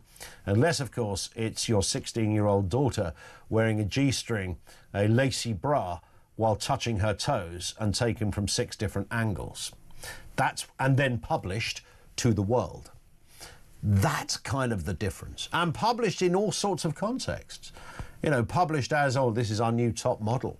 What do you think of, I don't know, Haley or whatever? That's the distinction on all of this. And similarly, Kerry says, Ian, regarding X and the pictures, is nothing new. It was being done about 20 years ago on Celebrity Juice. Almost every episode had porn star bodies with Fern and Holly's head on top. I remember that. But of course, with their permission, and part of the sort of, you know, I don't know, comedic, satirical nature of what they were trying to do. It's when it happens without you. I don't know the answer to this, by the way. I'm certainly not in favour of banning things. But I think basic regulation should be basic common sense. But if you ever wanted to see common sense go out the window, just look at social media. I mean, it's completely out the window. I was reading a story there today where a massive libel took place over somebody. And it was all broadcast as if it's truth because somebody had told somebody something. Oh, they told me this, so therefore I'm going to broadcast. And you think, really? I'd never heard that in my industry or any of the contacts in my industry, which are fairly up close to this particular subject. But it just goes out there. And that's just one example. There's all the kind of fake stuff, and it's annoying because, as we said yesterday, if you look at the story of Iran, we wouldn't know half of what we know about Iran if it wasn't for social media. So there's the plus side of it. But, you know, folk can't help themselves, I'm afraid. The human race is all over the place. We are hearing that X has just gone down. Nothing to do... Well, we say, I mean, is this the moment? Are we broadcasting live? Is this one of those kind of dystopian movies where I have to tell you at 14:32 hours, the social media platform X disappeared, never to be seen again? You shall now listen only to Keir Starmer's daily debrief. I don't think it's that. They have a wobble every now and again, social media, as do many other websites. We'll investigate as to see if there's any truth in that. 0344 499 1000. Just gone 2:30. This is Talk.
across the UK, on DAB+, on YouTube, on your mobile, and on your side. This is Talk. This one from Andrew says, I wonder if all the Tory defectors are eventually going to call a vote of no confidence in Nigel Farage as leader, take over the party, disband it and bye-bye reform. They are the biggest threat to all other parties. Well, you do sort of wonder what is going on. In terms of recruitment, lots of comment we've had on that this afternoon about how do you get 650. They are doing this very actively now. And I know David Ball, and David's a friend of mine and a former colleague on this radio station as well, is working night and day, not just on his own, by the way, but working working night and day to make sure the correct candidates are found. But as Dave Wooding said to us a little earlier, it's not just that you've got to find 650 MPs, you've got to find all those councillors. Then if you became the government, you've got to find a House of Lords presence as well, because otherwise you're absolutely scuppered if you haven't got that. How many people would that put in the House of Lords? It'd be off the flipping scale. Something else that's off the scale is the cost of net zero. Ed Miliband's plans could land Britain with a £9 trillion bill. We touched on this yesterday. This is a new Institute of Economic Affairs report blasting fantasy government costs and accusing officials of consistently underestimating the price of renewables, heat pumps, electric vehicles, and urging honesty about the true costs. Remember, it wasn't that long ago that Ed Miliband was telling us that, round about by now, we should all be reaping the benefit. We were going to get our 300 quid cheaper bills, weren't we? Everything else was going to be so much cheaper. It'd be straightforward. It was a no-brainer, cried Red Ed from those left-wing hills. Let's speak with David Turver, the author of The Cost of the Net Zero Report. David, good afternoon to you. We remember enthusiastic Ed very well, of course. They have soon ditched that pledge to give you 300 quid or whatever it was on your bill.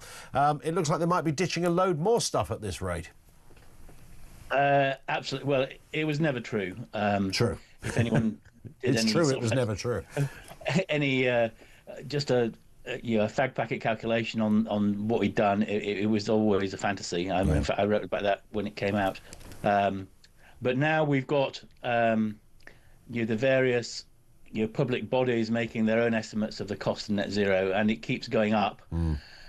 And even though the numbers have gone up, the base on which they put the numbers together are all still fantasy. So we can pretty safely say that even the 9 trillion that they've got there is an underestimate. Wow. I mean, the point you're missing, of course, David, is that this is about saving your life. This is about saving the planet. Think of the animals. Think of the future. That's the message we're getting loud and clear from Ed Towers. Well, yes, indeed. But of course, some of Ed's advisors want to kill off all the animals anyway, because they don't want us eating beef or lamb. If we phase out fossil fuels completely, that means that we won't have any fertilizer, and half the global population relies on fertilizer made from natural gas, and of course all their lives will be at risk too. But the sad fact of the matter is that most of the rest of the world is looking on and laughing at Ed Miliband. And not doing anything at all. So we haven't got all the official numbers yet, but last year was a record year for coal consumption, for instance, as was the year before. And he had 2 trips to the COP meeting in Brazil, where that was bizarre in itself, right? And they wouldn't agree to phase out fossil fuels. So it's sort of basically us here, and they're similarly mad in Germany, and that's really about it. Yeah, it seems, and I don't know, the perception I have of Ed Miliband is that Starmer's just said to him, right, do whatever you want, Ed, whatever it takes, financially, it doesn't matter. He seems to be, there doesn't seem to be sort of interconnected in the same way that, when you hear about a story of Home Affairs, you know that the Justice Department is connected to it, the Treasury will have their say as well. Ed seems to be this kind of lone character that can do what the hell he likes. Well, indeed. I mean, there were rumours last year that Starmer tried to sack him because I think there is some people in Number 10 at least who sort of share perhaps at least some of my views that this is all madness. But Miliband sort of like faced him down, so he's there sort of like without any control, and he's surrounding himself with acolytes who have drunk the same Kool-Aid and believe all this stuff. He sort of like got Chris Stark from the Climate Change Committee, and now he's head of mission control and so on. Yeah. Do you think it's likely to change? I mean, is there going to be a point when, even Keir Starmer, I know Mr Starmer isn't very good at being a Prime Minister, but is there going to be a point when he's going to say, look, Ed, we are really going to run out of money here, mate. This is going to cost way too much, and ultimately it will cost us the next election as well? Well, I think credit needs to go to both the Reform Party, who fought the last election on ending net zero, and to the Tories to a limited extent, because they, of course, enshrined this in law. But last year, essentially, they backed off from it, and they made it possible to speak, publicly in polite society about net zero and the cost and what the damage it's doing and so on. So it feels to me like there's a growing groundswell of opposition, which is a good thing. Whether Starmer is clever enough to work that out or strong enough to do anything about it is a different matter. Although there was another report out yesterday by someone I know, Catherine Porter, who was highlighting the risks to the grid of what we're doing. So, all the gas-fired turbines that we rely on are getting old, and there's a risk that they won't work when we need them. So it may be that the only thing that forces us to change course is a blackout. Yeah. Let's hope it doesn't come to that, but they still change course anyway. David, great to have you on. Thank you very much indeed. David Turver is the author of the Cost of Net Zero report. I know people have their own views on this, and like so many of these things, often depends on where you sit politically, depends on how you treat these things. The one thing I think everybody must agree on, though, regardless of where you are on net zero, is the costs are astronomical. There is a genuine and, I think, authentic sense that so much of this area has not really been thought through. Think Betamax and VHS, and you're kind of in the ballpark of where we are on this. And, of course, the nature of the remainder of the planet. This is something that you can't do on your own. I know other countries are well signed up to this as well, but not all countries, and not some of the most significant countries. And unless you've got China, I know they're doing loads of stuff in tandem with their coal-burning endeavours, but the United States, China, India are, these places are pretty woeful in this department. So how does it work? If it's a planetary consideration, by definition, you have to have everybody signed up. Bertie says the Tories didn't do a bad job. Ha ha ha. Theresa May signed us up to the net zero madness, which is killing our industry and business, not forgetting the highest prices of electricity in the world. That in itself is enough to condemn them forever.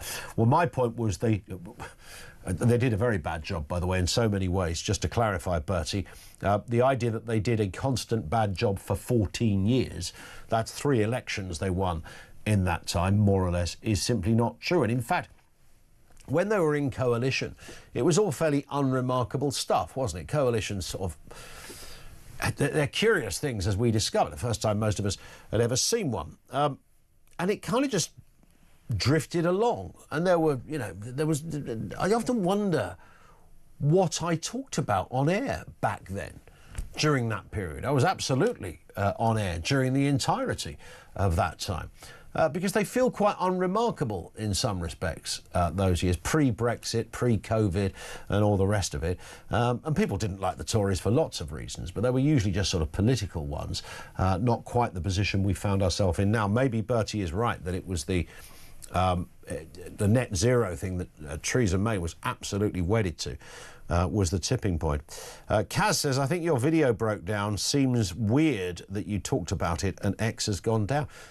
Although, is it back up? Because I'm getting messages, but I can't get the Twitter homepage. So I don't know what is going on. Have the UK government finally got their wish and downed Musk's baby? We will see. Joan is in Sunderland on AI. Joan, what have you got for us? Good afternoon. Hello. Hi. I don't think people are realising that AI is in its infancy, and it's more about drawing things on people's bodies. Mm-hmm. In the future, as this progresses, this technology is going to replace human beings. We see it now in car factories and different things where repetitive jobs are done by robots. But it's going to be much more advanced, and who's to say computers won't be able to think? Yeah. And you've got to realise as this technology improves, you think to yourself, who programs the programmer and who guards the guards? And if people want to have a quick dip into what this can be, I read a book by Dan Brown called Origin, and it gives you an insight into what could happen. We're in our infancy now, and it's got such a way to go. This, what we're talking about now, about putting bikinis on people, that's just like for babies. What's going to happen when this technology gets going is going to be awesome, but it's at a cost, because as machines get better, they replace human beings. That's the future. Yeah, listen, about 10 years ago, possibly more, I watched a programme, and I can never quite remember what it was. It wasn't like a panorama thing, but it's sort of in that ballpark. It was on a Sunday evening. I'll never forget watching it. Forgotten the name of the guy that presented it, but we have interviewed him since. But there was a guy on there in Silicon Valley. He was actually a Kiwi, but working in technology. And I never forget his words when he said, when the internet began, people said, oh, it's going to take over people's jobs. And it didn't. It created millions of jobs globally. And now people are saying the same thing about AI. Oh, don't worry, it'll create loads of jobs. He said, it won't. It really won't. It's just going to remove loads of jobs. This was over a decade ago, this guy was saying that. I think that's quite prophetic. He wasn't the first to say it. It certainly wasn't the only person saying it. But that is the irredeemable reality. You know, I often wonder, and Joan, thank you for your call, by the way, because you've clicked into something else that I find absolutely fascinating. I often wonder, you know, when we keep doing stories about how many people are on benefits, how many people are not working because of, stress and anxiety and things like that. Record amounts of people in this country who've never gone to work. Record amounts of people who are never going to be asked to look for work. And the governments make a few noises about it. They say, oh, this is not maintainable. Sustainable is the word. We're going to do something about it. And I often wonder, and it sounds a bit tinfoil hatty, are they aware that they might as well get used to loads of people not working, because that's going to be the future? That's going to be exactly where we are at. And you won't even be able to make an amazing living in doing... So I was talking to a landlord about this. So if you're a landlord, you rent out your house, you think, I'm in charge of my own destiny. But if in a couple of years' time, the cost of rental is so cheap because such a huge proportion of the population are not working, then where does that... You're no better off than the ones that are not working. Your product has diminished. 0344 499 1000. Some breaking news on Iran. Yvette Cooper, the Foreign Secretary, has told the Commons that the Foreign Office has now summoned the Iranian ambassador over the country's response to protests against the ruling regime. The Foreign Secretary has announced plans for full and further sanctions against Iran, targeting finance, energy, transport, software and other significant industries. We'll have more on this after the news at 3 o'clock. On a lighter note, time now to find out how you can win something rather fabulous. We're giving you the chance to get your hands on an incredible trip of a lifetime, you could call this, to San Francisco.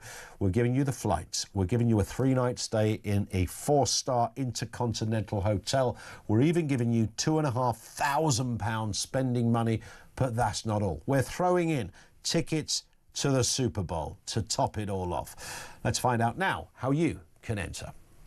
For your chance to win, text TALK to 83338. Texts cost £2.50 plus your standard network rate. Or call 0343-418-7260. Lines close 22nd January 2026, 4 p.m. That's when you'll need to answer your phone if it rings. 18 plus, UK residents only. This is a network.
This is nothing short of violence against women and girls.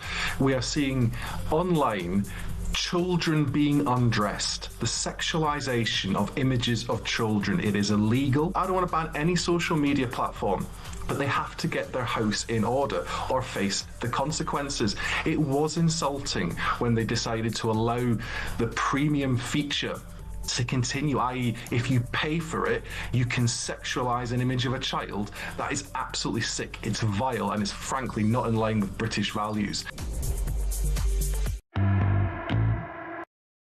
Across the UK, on DAB+, on YouTube, on your mobile, and on your side. This is Talk. It is Talk. Sean says, Ian, you're frustrating us. All AI are able to create the image. All editing tools can do the same. Snapchat has almost 50% of all of these images. Please talk to the creator. No, you're absolutely right, but of course this isn't my word. They're not my words, Sean. This is the government who are tackling specifically X. That, at the moment, is where their battle is. But this stuff, look, if you want to go back even further, when Photoshop first became a thing, people could make stuff then. Now, there's over 24 AI platforms out there, possibly even more, but, you know, fairly significant ones. That capability doesn't really differ from one to the other that much. It's there for anyone. Publishing it, and who's in charge of publishing it, who takes responsibility for what you publish. You do wonder, you know, when people post fake stuff, take the images out of it, do they not check? I mean, so much of the fake newsy stuff is really easy to check. And when I often point this out to somebody, they go, oh yeah, didn't know that, thank you for telling me. So, but you could have checked. You clearly got the internet. Before we talk to Roy in Hampshire, let's do the voice of doom. It's day 12, I think. Day 12. OK, we might have to start giving clues after today. Very simply, it's the mystery voice. You've just got to work out who you think it is. But it's political, of course. It's always a politician, young, old, dead or alive, left-wing, right-wing. You decide. Who is this? Going to be community relations. It's clearly a tough one to go to day 12. It's not the record, but that is the latest state of play. Here it is again. Going to be community relations. 87222. If you think you know, that's 87222. Give it a go there if you fancy having a crack. It will, of course, be revealed after the news at 3. If and only if we get a correct answer. Here it is again. Going to be community relations. 87222, if you think you know. Back to your calls. Roy is in Hampshire. Roy, what have you got for us? Good afternoon. Well, it's about this embassy business and this Labour Party. Yeah. Mate, at the end of the war, we sold, or the Labour Party, Clem Attlee, sold our jet engines to the Russians. And the Russians said, oh, no, we're only going to put it in domestic flights. What did they do? They put it in their MiGs which fought against us in the Korean War and shot our planes down. Yeah. You know, what is the matter with this Labour Party? I mean, when Wilson was in power, he used to go to Russia 2 or 3 times a year, the same as the top union officials.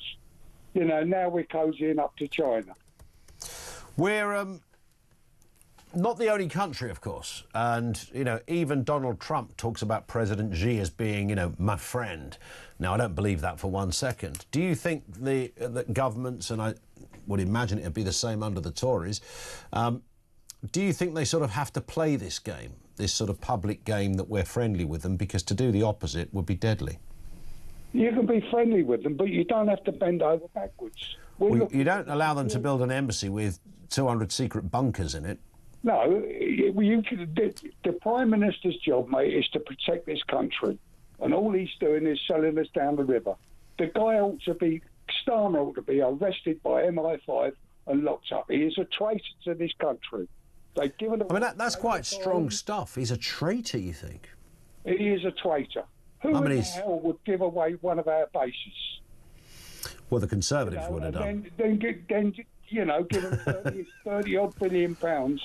You know, no, I agree. You're talking about Chagos here, right? Yeah, the Chagos Islands. We might touch more on that tomorrow, because there's been a little bit of a moment in the House of Lords, so there might be some, you know, opportunity to pursue what's going on there. But it is worth saying, even though we spoke to James Cleverly on this programme, former Home and Foreign Secretary, but the Conservatives, of course, considered this as well, Roy. Yeah, they considered it, but they didn't do anything about it. They didn't get a chance because they got voted out, of course. Yeah, but I don't think... Yeah, but would they have given them 30-odd billion pounds as well? Well, it seems odd, but sometimes something is so odd that there is... It might be disagreeable to most of us, but there is a weird logic to it. I can't find it, by the way. I'm not defending it, because it just seems absolutely bonkers to me from all angles.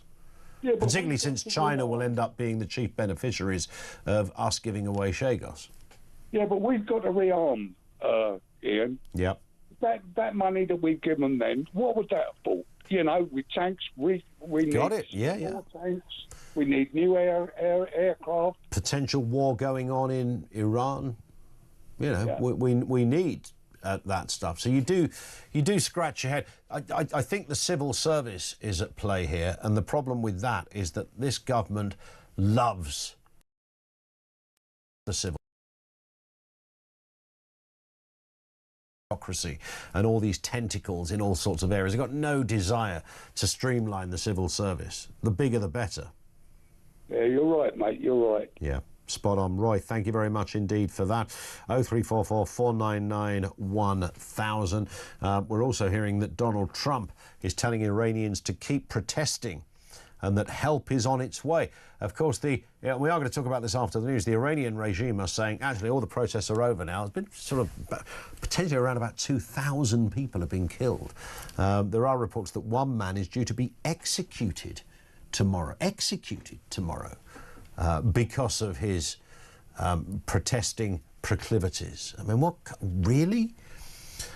Trump, it appears, is having none of it. What is the latest? Has this revolution, has it really stopped, or is it just because they've cut off all manner of information to the outside world? You can't get the internet out there, so nobody can report stuff in the same way as they were.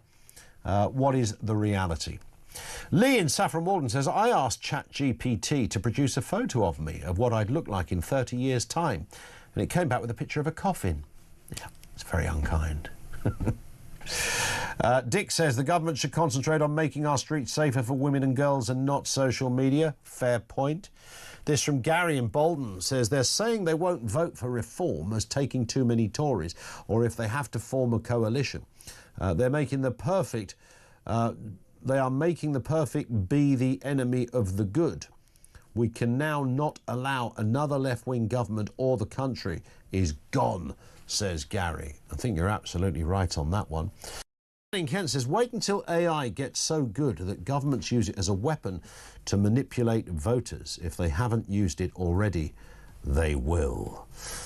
Well, we know that Keir Starmer is now all about the TikTok. He's gone well and truly mad with booster rockets on TikTok. loving every bit of it. In fact, it's going to solve immigration with TikTok. That's what Keir says, because he knows his stuff. Down with the kids. And this one from Trev, who says, we should all get full copyright to our own image, so when any image of his are loaded up onto the net, they must be blurred until we give consent. Voice of Doom answer, hopefully coming after the news at 3, right here on Talk, which is next.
Across the UK, on DAB+, on YouTube, on your mobile, and on your side.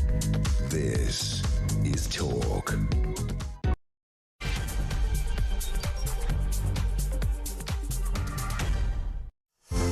Yeah, good afternoon. Welcome back. Loads on the table at this end. We're, of course, talking about the fallout of Nadhim Zahawi, the former Conservative Chancellor who yesterday defected to Reform UK. Senior Tories are now putting the boot in. Lots is being said about his departure and his arrival at Reform HQ. Here's the question, though. Should Reform actually be welcoming Tories? Is that the only way to really bolster up and keep credibility going in a party which, in fairness to the incredible journey that Reform have had, it still needs some high-profile political figures within it? Your thoughts on that, particularly if you're a Reform voter or supporter or even member?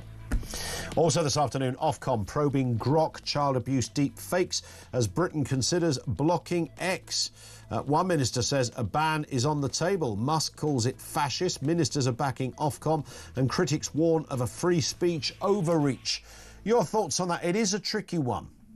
I don't know what happens on Facebook if you try to post a similar thing. Do we know the answer to that, Finn? Does Facebook kick you off if that happens? If you try to do it on another social media platform with a picture of your neighbour in a pair of pants in the garden with a hose in their hand? I mean, what do they do at other places? It's Grok and X that is under the spotlight, however. And Labour have launched a new Secure Borders UK TikTok, which they say will counter misinformation. Yeah, because if you want to counter misinformation, go on TikTok. That's a really good idea, isn't it? They reckon it's going to do the job. It shows arrests and detention and ultimately will deter channel crossings. Could this be the solution to the migrant crisis and finally fulfil Starmer's promise to smash the gang?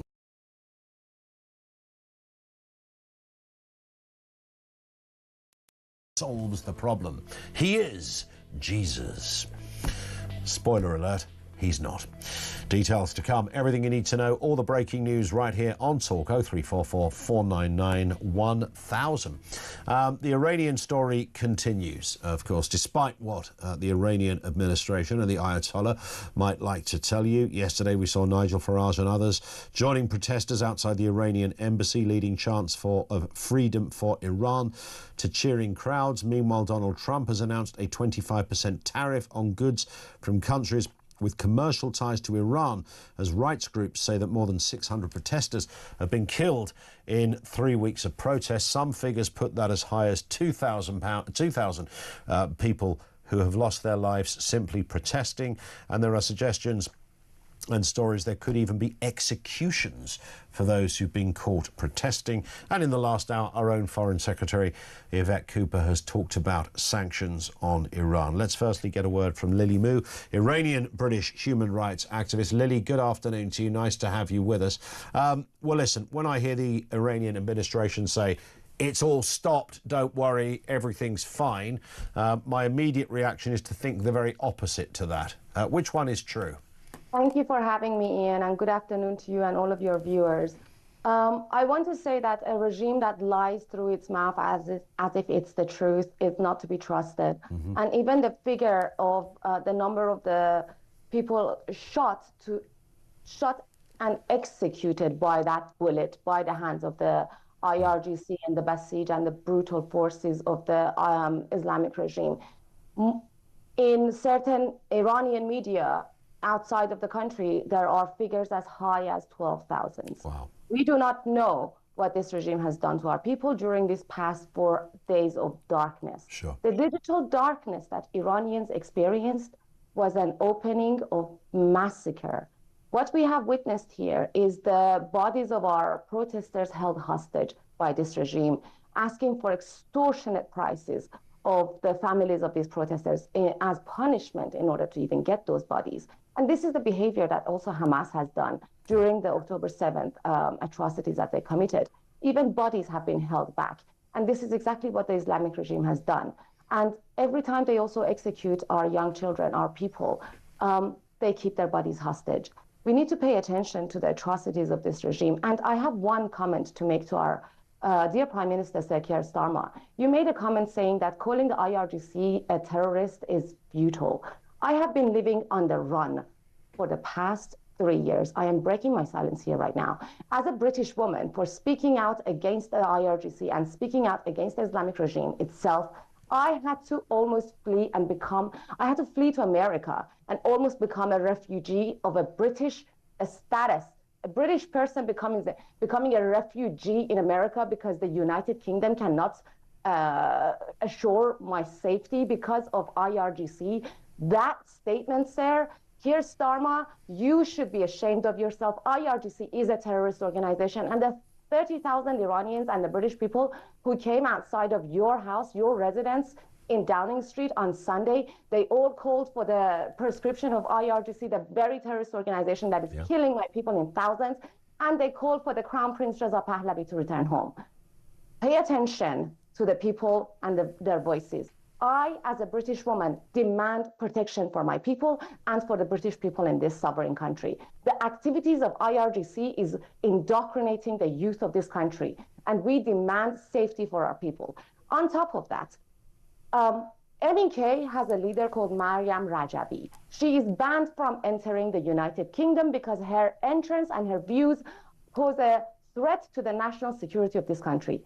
I implore you, as an Iranian who gets the chance to speak to you on your channel and your viewers, I beg of you, because you represent truth, do not bring in lawyers and cult members who promote MEK, because that promotion is only diluting the voices of Iranian people who are loudly and in English clearly calling out for the return of King Reza Pahlavi. These protesters are not sleeper cells in Iran. These are everyday people of Iran dying for their freedom. They are not terrorist organization members. They're not MEK members. They are Iranian people, and they are calling for the return of the king. And I welcome Mr. Faraj's step into the outside the Iranian embassy yesterday because we, Iranians and the British people, deserve to be heard, deserve to be seen.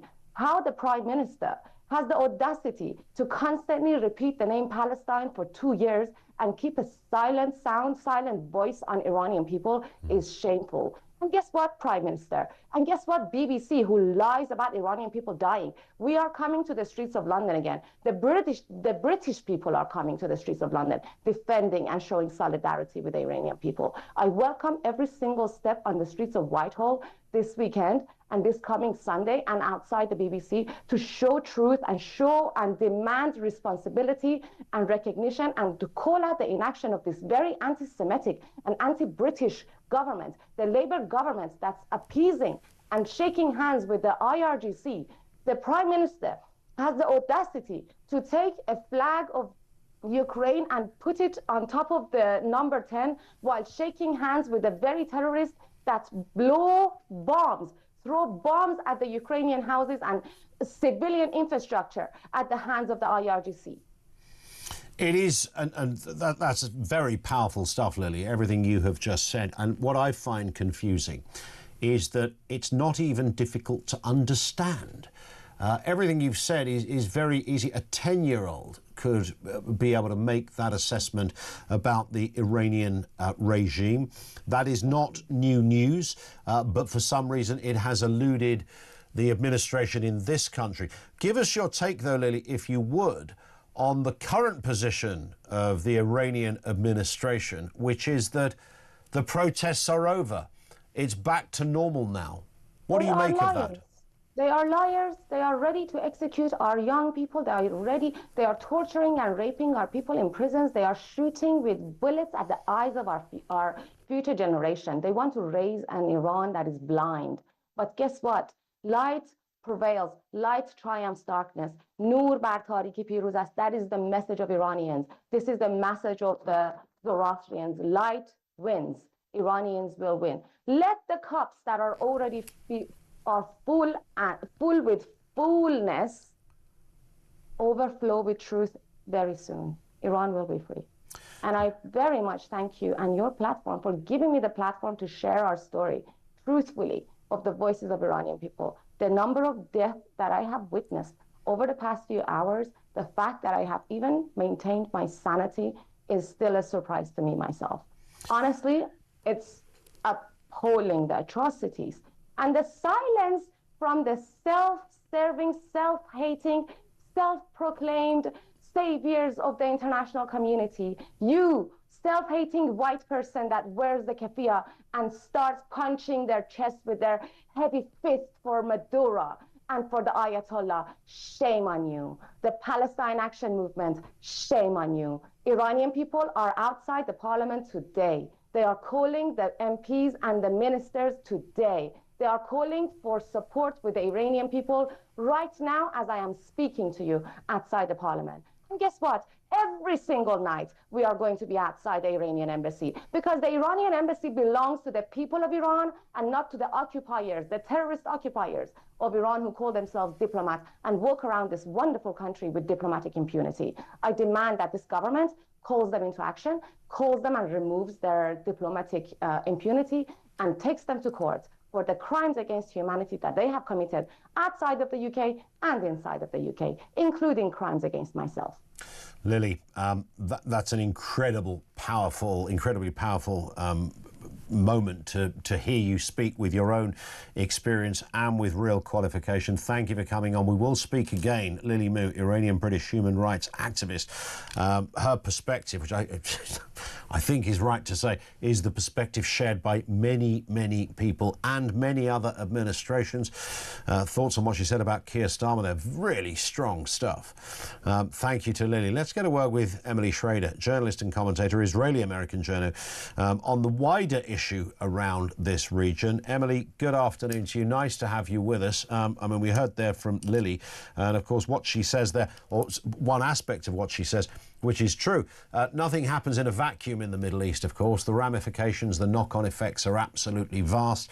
Israel will clearly be watching with more than a little interest in how this one plays out. What is your take on the current situation and the implications for the wider region? Good afternoon to you.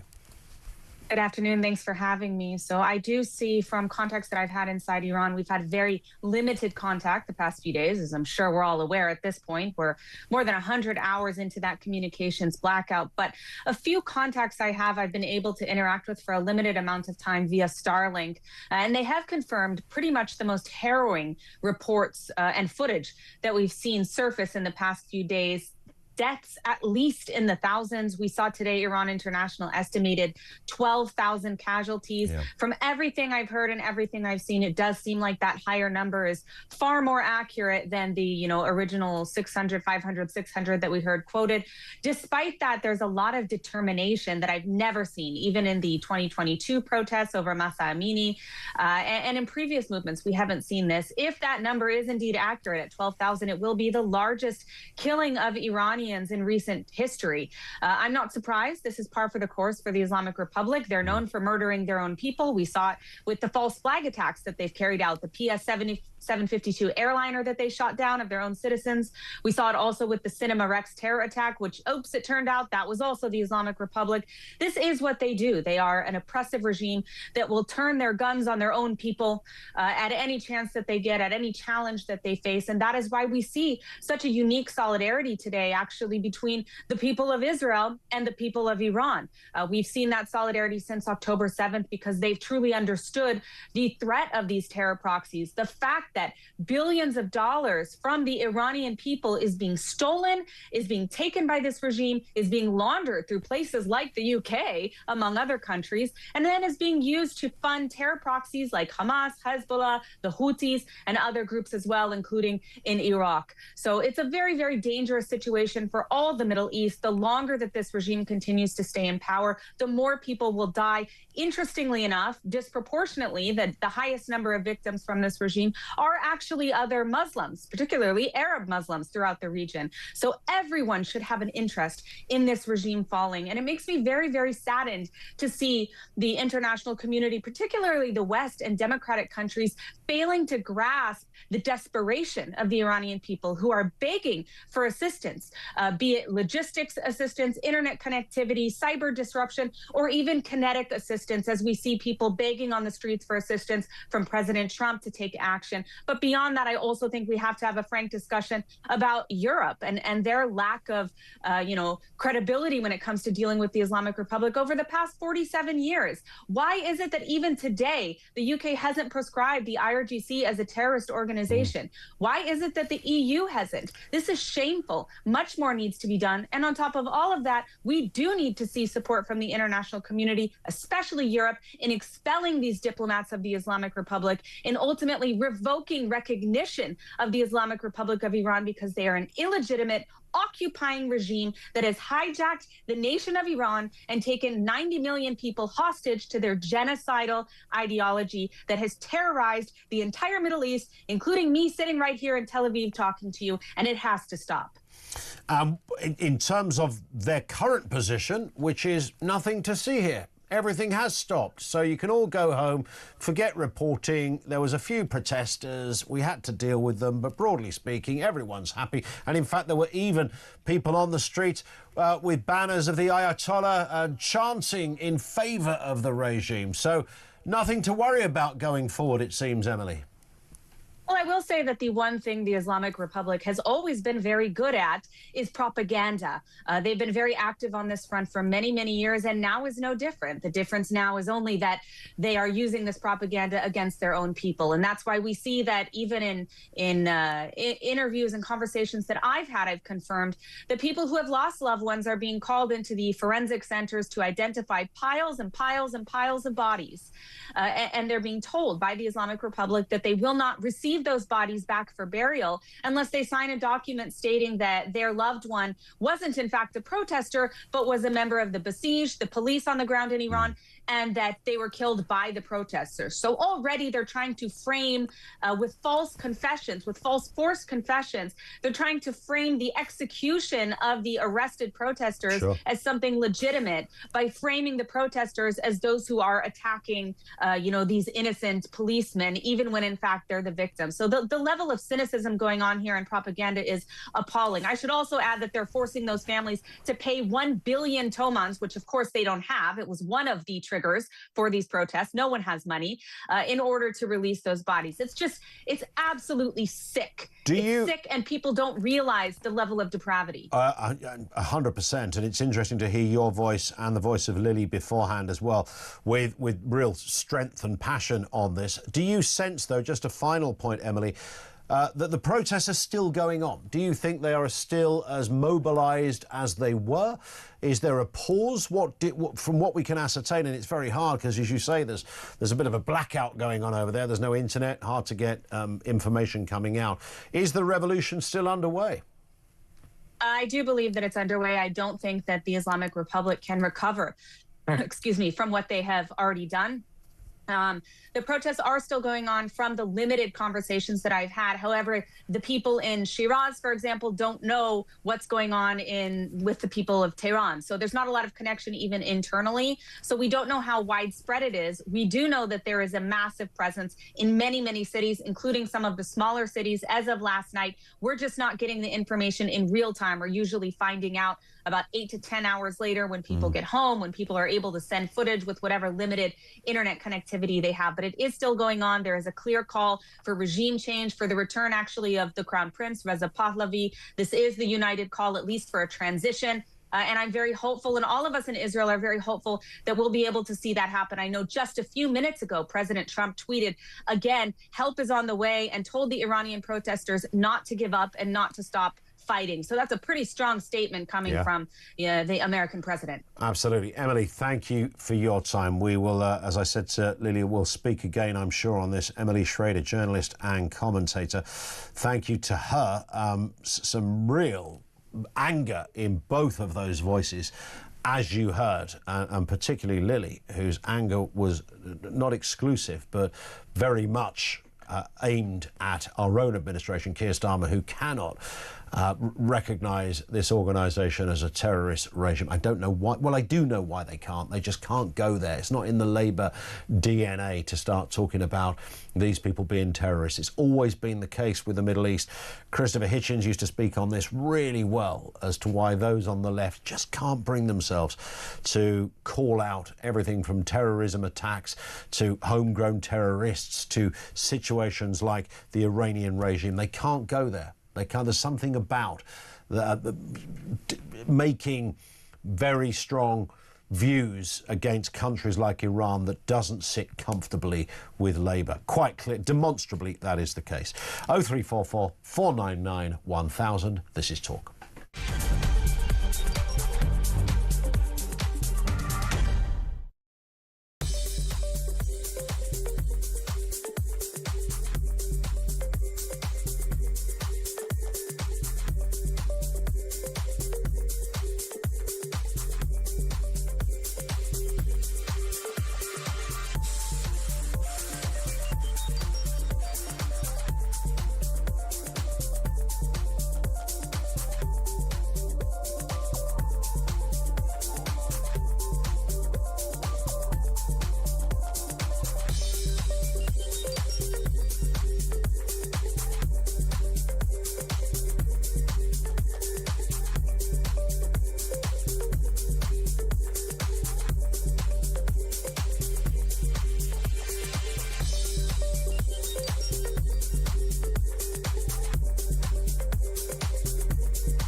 This is nothing short of violence against women and girls.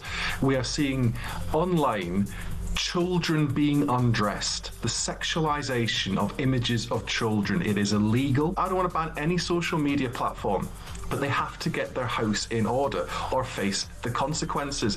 It was insulting when they decided to allow the premium feature to continue, i.e. if you pay for it, you can sexualise an image of a child. That is absolutely sick, it's vile, and it's frankly not in line with British values.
Across the UK, on DAB+, on YouTube, on your mobile, and on your side. This is Talk. It is Talk. Let me just have a word. There's so much foreign news around at the moment, which I don't think has been quite as dominant and as consistent as it has in the last month or so. Back to China, that plan for their embassy has come back under the spotlight after hidden chambers beside Britain's most sensitive communication cables apparently form part of its new super embassy, with detailed underground plans uncovered. Despite this, Keir Starmer is expected to approve the embassy before visiting China to meet President Xi. Lord Dannett, former head of the British Army, spoke to Talk a little earlier today. He said this. The City of London is absolutely crucial to this country's wealth, this country's influence. And I've always thought it was an extraordinarily unwise proposition to allow the Chinese to build their embassy there. And I think a number of MPs are now trying their hardest to lobby the Prime Minister not to allow planning permission to go through. And I think they're absolutely right. If the Chinese have got to have a new embassy, put it on a greenfield site somewhere where we can actually watch them and see what's going on. Putting them right in the heart of the City of London, beside the Tower of London, I think just it makes no sense whatsoever. Let's get a word from Charles Parton, former diplomat to Hong Kong and to China. He's currently chief advisor to the China Observatory. Good afternoon to you, Charles. Nice to have you with us, sir. What are we making of this? I mean, it sounds like something out of a bizarre Netflix spy thriller, doesn't it? Here's a big super embassy, but don't worry, nothing to see here, or apart from all these underground bunkers that sit perilously close to very vital communication tools. Is this true? Well, I think we might be making a little bit too much of it, actually.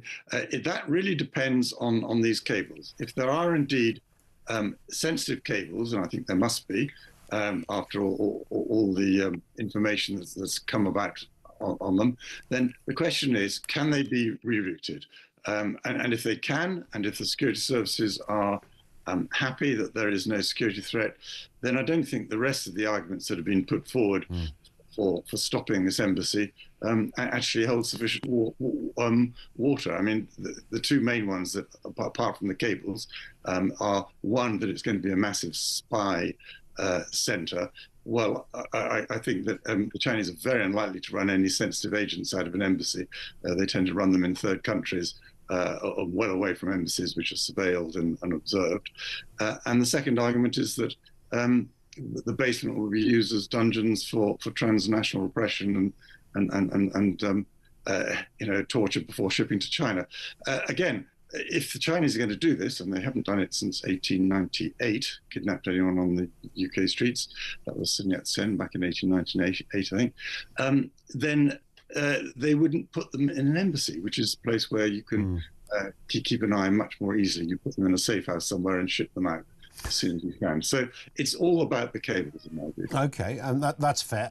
Why does China need a super embassy? What's wrong with just an embassy? I mean, you look around London, it's curious where some countries' embassy, you take very small countries, I'm sure this has happened to you as well, Charles, even with your huge understanding of international affairs, every now and again you're driving down a road in London, you see what looks like a house and you discover it's an embassy of some kind. Wow, who'd have thought that? So they're not all, you know, American embassy type affairs or Chinese embassy, but this super embassy title that it's been given, why does it need to be special in that respect? What has China done to get a super embassy?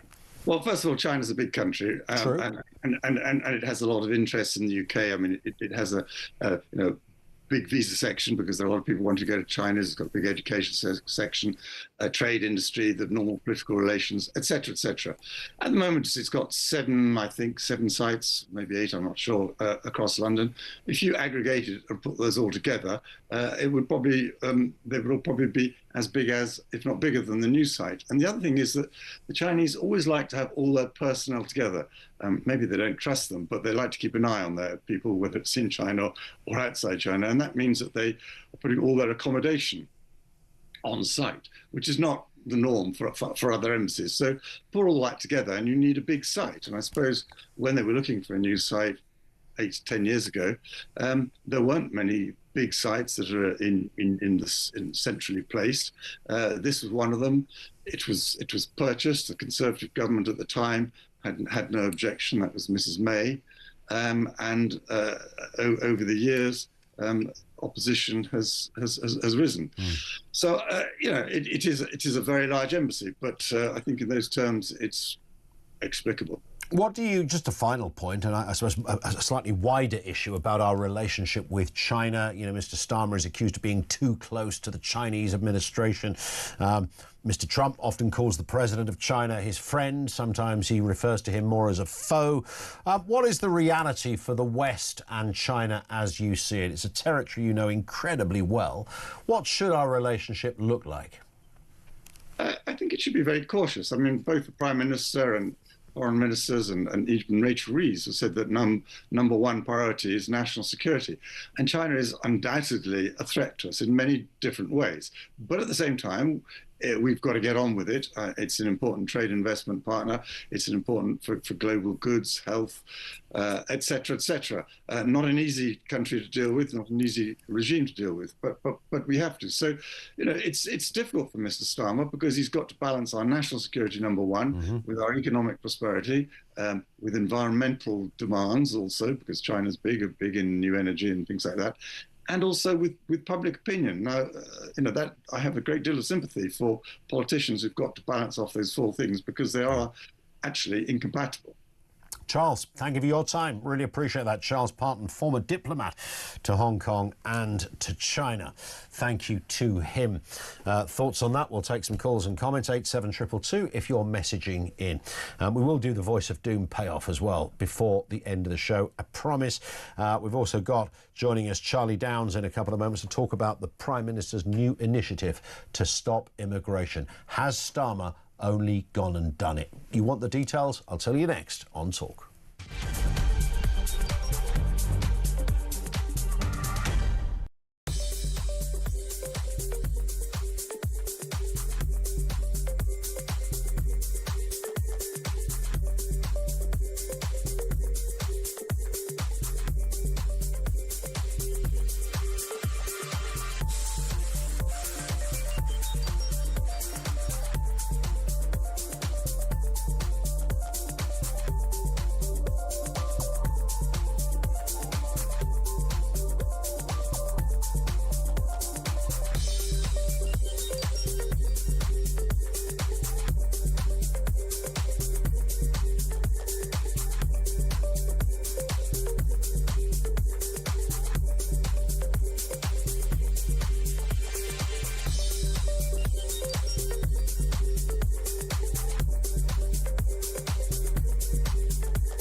Across the UK. On DAB+. On YouTube. On your mobile. And on your side. This is Talk.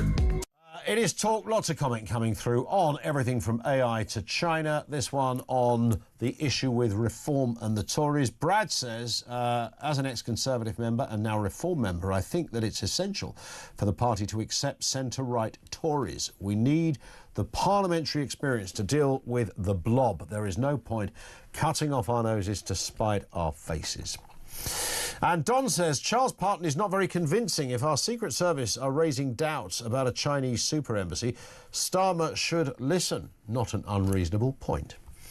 But Starmer has been listening, of course, to one thing, and I'll tell you what that is in just a second. Labour have launched a new Secure Borders UK TikTok account, which they say will counter misinformation. Yeah, because if you want to counter misinformation, set up a TikTok account, right? Interesting. It shows arrests, it shows detentions, and ultimately they think it will deter channel crossings. Could this be the solution to the migrant crisis? And finally, fulfil Keir Starmer's promise to smash the gangs. You will have helped to smash the gangs. Take those gangs down. Smashing the gangs. No shortcut. Smash the criminal gangs. No gimmicks. Have to smash those gangs. Just the hard graph of sleeves rolled up. Smash the gangs. Practical government. I think smashing the gangs is a deterrent. We will smash the gangs that undermine our security. Smash the gangs. Smash the people smuggling gangs. Smash the gangs. I will never, ever tire of that. In fact, at my funeral, I'd like that montage to be played just for the laughs. Why not? Charlie Downs is with us, political commentator. Good afternoon to you, Charlie. So there it was all along. I mean, you and I have talked about the immigration issue many, many times. People have talked about sending the Navy in. People have talked about more kind of drone presence to be able to ascertain these boats that are leaving. People have talked about arrest and return instantly when lit. And all the time, it was staring us in the face. Open a TikTok account. Of course. That's all you have to do. It's so fun. I mean, they don't do themselves any favours, do they? Because I was looking at this TikTok account before we came on, and it obviously only has launched in the last 24 hours, I think. Only 2 videos on there, but they're getting absolutely rinsed in the comment sections, which is quite funny. And the videos themselves, they're obviously copying the style of the Department for Homeland Security in the US, who have been for several months now making these like edit-style videos with the, you know, with like the funny thing is they use copyrighted music in the DHS ones, and they don't care because they're the US government. Yeah, and they've had bands like MGMT, one of their songs, Little Dark Age, that they use quite a lot.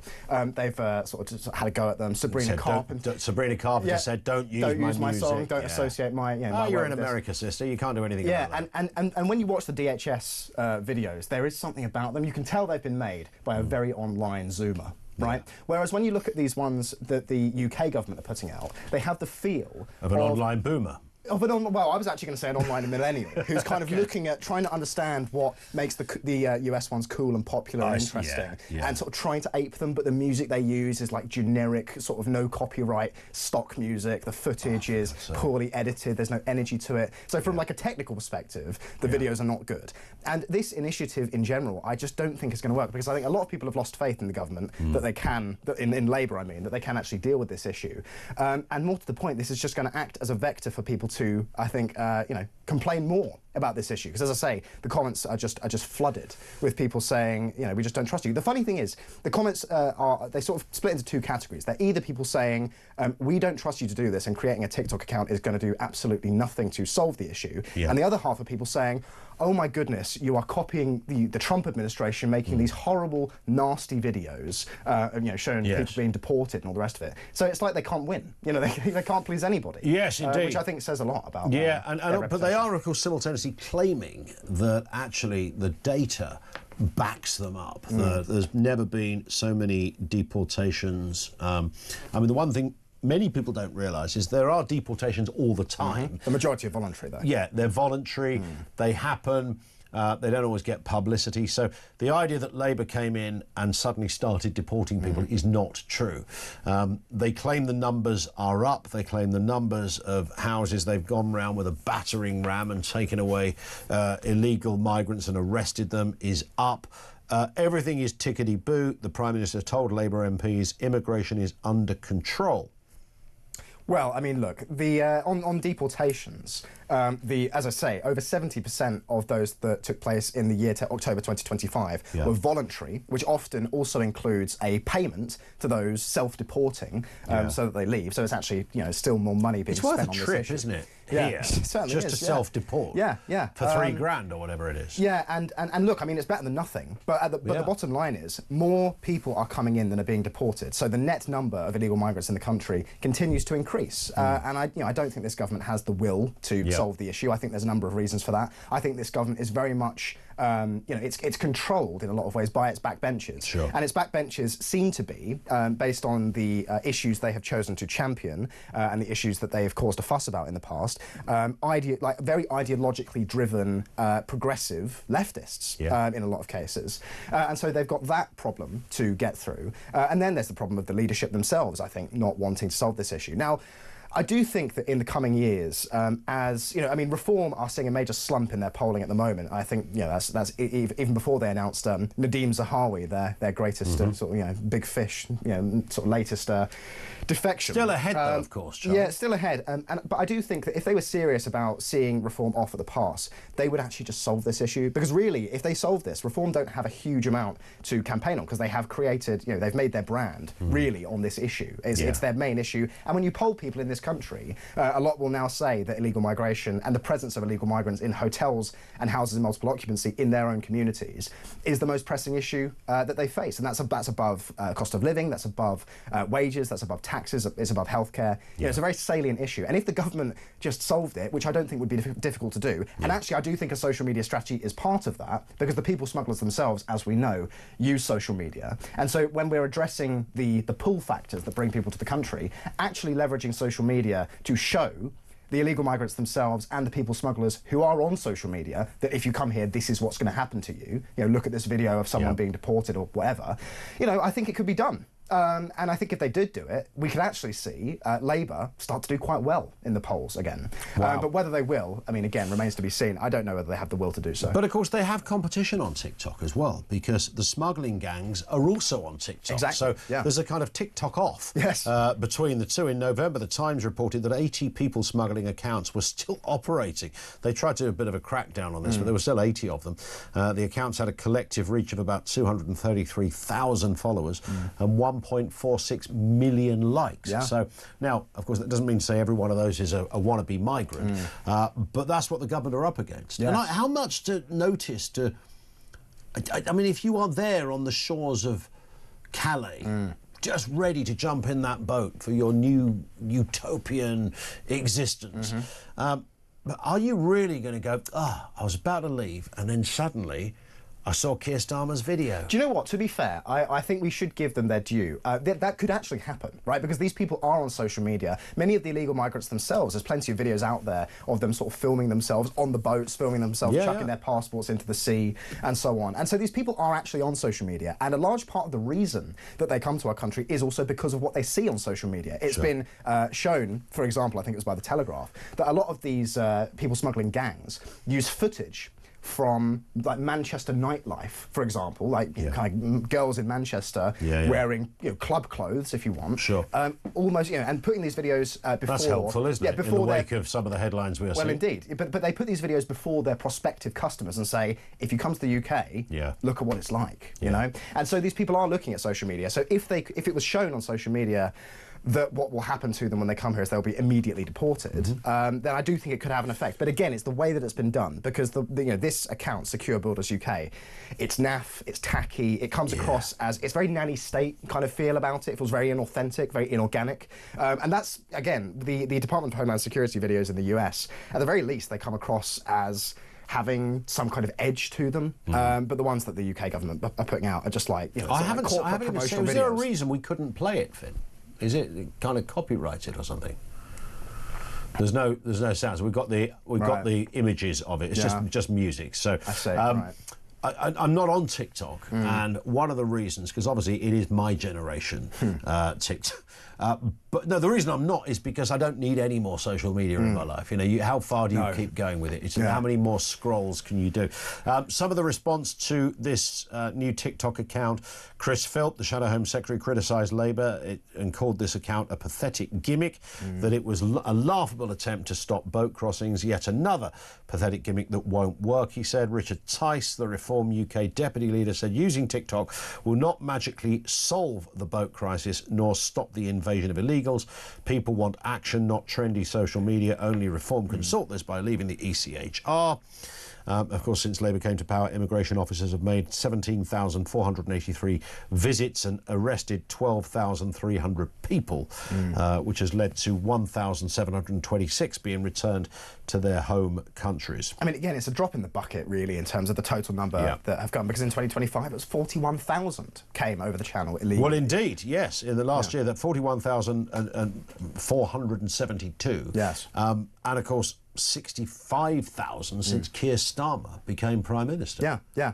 And this is the point, I think, is if Labour are serious about solving this issue, I think they basically need to go all in on it, and they can't keep trying to keep their sort of liberal progressive base happy. I think, honestly, if they went full sort of Blair, tough on crime, tough on the causes of crime type messaging, and actually became almost more explicitly authoritarian, basically, on the issue, I actually think they'd start winning back quite a lot of support. And again, if they were using social media to, spread their propaganda that, look, we are actually doing something about this, we're solving the issue, I think they could start to go back up in the polls. But that's going to take a lot, isn't it? It will. And again, they have a reputation now, rightly, for just U-turning on everything. Have they U-turned on jury trials today? Did I read that? Yeah, they're U-turning on business rates. They're U-turning on everything. Yeah. Even though they have this absolutely stonking majority with which they could do anything they want. Of course. And yet they don't. Yeah. And again, you have to ask, why is it that they don't do these things? Who are they answering to? Which interest groups are they serving? The unions, again, they're progressive backbenchers. I think the overarching problem, Charlie, with this is that it's just not in Labour's DNA to get animated about this stuff. We were talking about Iran earlier. Starmer's refusal to prescribe what is essentially the terror organisation that surrounds the Iranian administration. It is the Iranian administration, essentially. They can't go there. They just can't make themselves. To criticise some aspect of an Islamic country is completely against who they are, who they feel. It's like a magnet, and the poles are resisting each other. They just can't make themselves do it. And I think similarly with the immigration story, whatever they try to do, they don't really believe it. About 80% of these people that are currently in the Labour Party in the House of Commons were happy to wear T-shirts and placards saying immigrants are welcome here. And now we're expected to take this outfit seriously as if they're the answer to the problem. Well, this is the thing for me is, we've talked ad nauseum about this issue, Ian, over the years, and many people have. Many people have written books, columns, etc. about this for a long time now, and it's just boring at this point. Like I'm bored of talking about it, because it is such a basic issue. We are an island nation, and the fact that we can't defend our borders, I think it just says so much about how far we've fallen as a country. But as I've said, I think on the show before, ours is a history of invasion, the British Isles. Over certainly the last 2,000 years, it's been wave after wave of settlers and conquerors, indeed, in the form of the Normans, for example. And this is just the most recent chapter in that story. And it has always been as a result of weak leadership that those things have happened. Like, for example, the Viking incursions, the Danish incursions, was purely as a result of weak leadership in what would become the Kingdom of England. And it was through strong leadership in the form of Alfred the Great and his grandson Ethelstan that those invaders were driven out and a prosperous country was created. And I think we're in a similar moment right now. Strong leadership works. Isn't that funny? Isn't that strange? Weird, that. Charlie, great to see you. Thank you very much indeed. Charlie Downs with us on the programme. Thank you to him.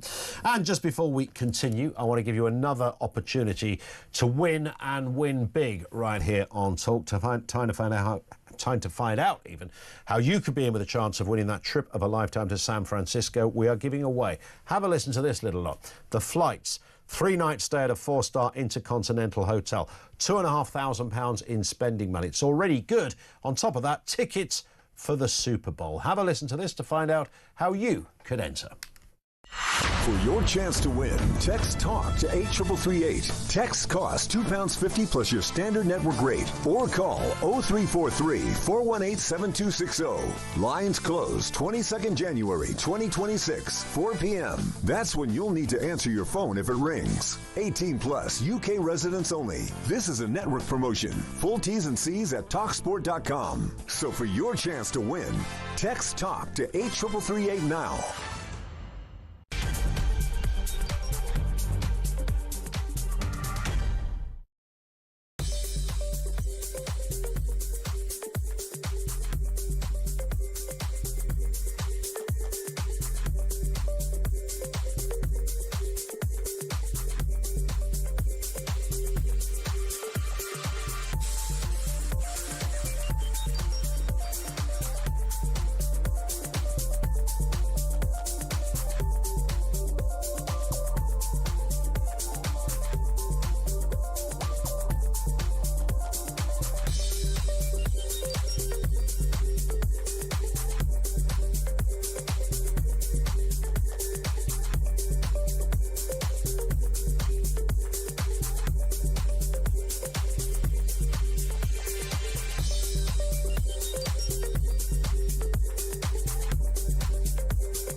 This is nothing short of violence against women and girls. We are seeing online children being undressed, the sexualization of images of children. It is illegal. I don't want to ban any social media platform, but they have to get their house in order or face the consequences. It was insulting when they decided to allow the premium feature to continue, i.e. if you pay for it, you can sexualize an image of a child. That is absolutely sick, it's vile, and it's frankly not in line with British values.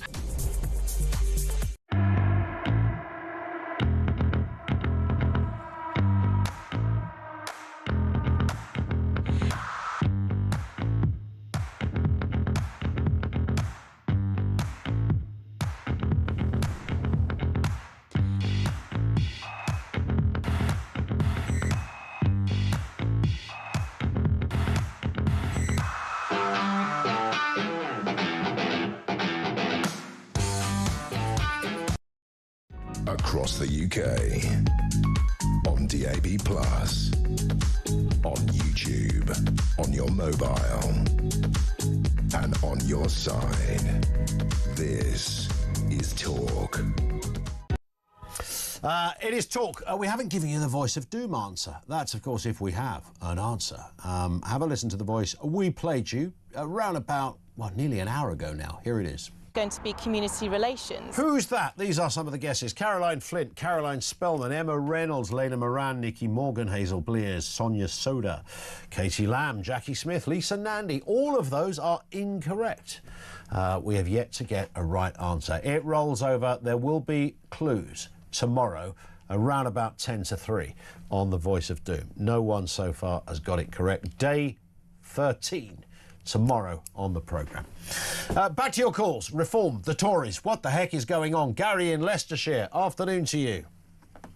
Hi, mate. You all right? Good as gold at this end. What are you thinking? Oh, I'll keep it punchy. You know, I'm a Reform member. Got to say, when I first saw the announcement, wasn't doing cartwheels. This was the Nadeem Zahawi announcement, yep. Yeah, because, you know, I don't particularly like him, to be honest. Okay. And, you know, he's got a backstory, but they've all got to have a backstory. But when these people say, oh, he's full of Tories, Reform is a Conservative party. Correct. Small c. Yeah, that's what it is. So you're going to get a lot. You know, if you go through the list of the headline stuff, what immigration, tax, size of government, benefits, and defence, all Tory stuff. All Tory stuff. The only way they deviate is tweaking the benefit system a little bit to support working people and talking about nationalising things like water, which is perfectly sensible. So that's what people are buying into. And, you know, people that vote Labour, they've got issues with immigration, hence the reason why they come to reform. But, you know, you had a chap on this morning, or Jeremy did, I was going to vote for reform, but me and my mates have changed our mind, we're voting Green. Well, quite clearly you're lying, mate. I mean, get a reality check. I mean, it's made up, you know, because you do get trolls. You get trolls, you know it. But you have to try and you try and have to filter them out. But all I see happening with Zahawi is he'll be tapping up some of his business mates, trying to get some funds in for the party to build a machine. I see that as a good thing. But also, he can help develop the policy to deal with the biggest obstruction that Reform are going to face, which is the civil service. That's his job. And his reward, if he delivers, will be a peerage. Which is, we are told, is what he wanted from the Conservatives. Didn't get one, so he cried his eyes out and legged it to Reform. I don't know what the truth is on that, but that's what they're telling us today. I don't care. I don't care what the Tories say. You know, I've thrown them to the curb, and most other people are. And yeah, go on, mate. Sorry. No, I was about to say, I think what you said is correct. And a previous texter or caller made the same point, Gary, and that is that, you know, it is a Conservative party, small c, and right-leaning, centre-right-leaning Conservatives should be comfortable joining Reform. That's not that weird. It's not as if you're suddenly taking on Jeremy Corbyn supporters. No, and, you know, like, that might be weird. First time I've been... Well, that'd be very, very weird. But, you know, this is the first time I've been active in the first time I've ever joined a party is this time. And I actually went to our local constituency meeting, the first big one where they officially got the board doing. And they're chatting to the people, all lovely people, and such a cross-section. You got ex-head teachers, business owners, brickies, you know, like just Joe Blow. And I was thinking, that is... And there was a couple of Asian guys there and a black lad. It's like... People keep trying to sell this Reform thing down, like, even the polls, mate. You know, they go, it's down to 24. Yeah, that was on YouGov. Yeah, there was 2 other polls released this week where Reform were up by 2 and up by 3, taking them to 31 and 33. Take the average, and that's now 210 polls they've led by. Something like that. I mean, the raw reality is that a party that has 5 MPs is still and consistently leading in the polls. I don't think that's ever happened in our history, has it? No, and you know, I've got a bit of a part-time job because I'm semi-retired, but all the people I work with when I do work, they're all, there's a couple of Tory types, a couple of Labour types, and there's young guys that are not agency like I was. Yeah. And the thing that shocked me is 9 out of the 10, and they're a right old mix, are talking Reform. Yeah. And I tell you what, I hear it constantly, particularly when I talk to, for want of a better expression, Gary, average working people. That would be the better way I could, whether they're black, white, brown, male, female, I keep hearing the same thing. I hear it in the pub. Obviously, you talk to the liberal intelligentsia every now and again. Despite living in a £2 million house, they're going to vote for the Green Party or something mad like that because it makes them feel better. But broadly speaking, I don't think I've ever heard quite such momentum behind a party. And I'm saying this as someone, I've got no idea who I would vote for at the next election, and I've got no idea whether Reform can truly make a go of it. But what I do know is that they are tapping in. They are hitting a nail on the head. Gary, thank you for that. Great call. Gary in Leicestershire. One here from David in the Cotswolds who says, can someone tell Smasher Starmer the so-called gangs are exporters and not importers? The gangs aren't based here. They are based over there. Indeed. His TikTok channel is arguably going in the wrong direction, perhaps like his government as well. Here's a man that I reckon has probably got a TikTok channel somewhere. Have you got a TikTok presence, Peter? I don't actually. You don't? I think I signed up for it and then I don't think I've ever really used it. Wasn't it one of those things that I'm sure I remember working with, you could get a lot of likes very quickly on TikTok. And there was a producer I think I was working with when we were downstairs, and he you know, he's only a young lad, and, you know, he got something like 2.5 million likes on... All he'd done is say happy birthday to his mum or something. Yes, yes. You know, it's a bit like that. I don't quite know how that algorithm works. It's meant to make you feel important, maybe. Well, it always reminds me of the time that Google asked the former Vice President of the United States to DJ at their Christmas party. They were after his algorithms. And you've got 3 hours of this, everybody, coming up after the news. Yeah, it's a political cultural reference for the kids, that That's one, it, that's it, definitely, yeah, exactly. Well, we're continuing in the world of algorithms and AI. Sexual AI images could be criminalised, and a crackdown on grok should under 16s be banned. Very interesting to talk about. By the way, just on that point, I made the point at the beginning of the show, lots of other people making the point. There's not just grok out there, there's loads of other AI loads of them. mechanisms. It's just that grok works very closely in tandem with a social media and Elon Musk, which I think is a point that a lot of people made yesterday. We'll talk about the Clintons as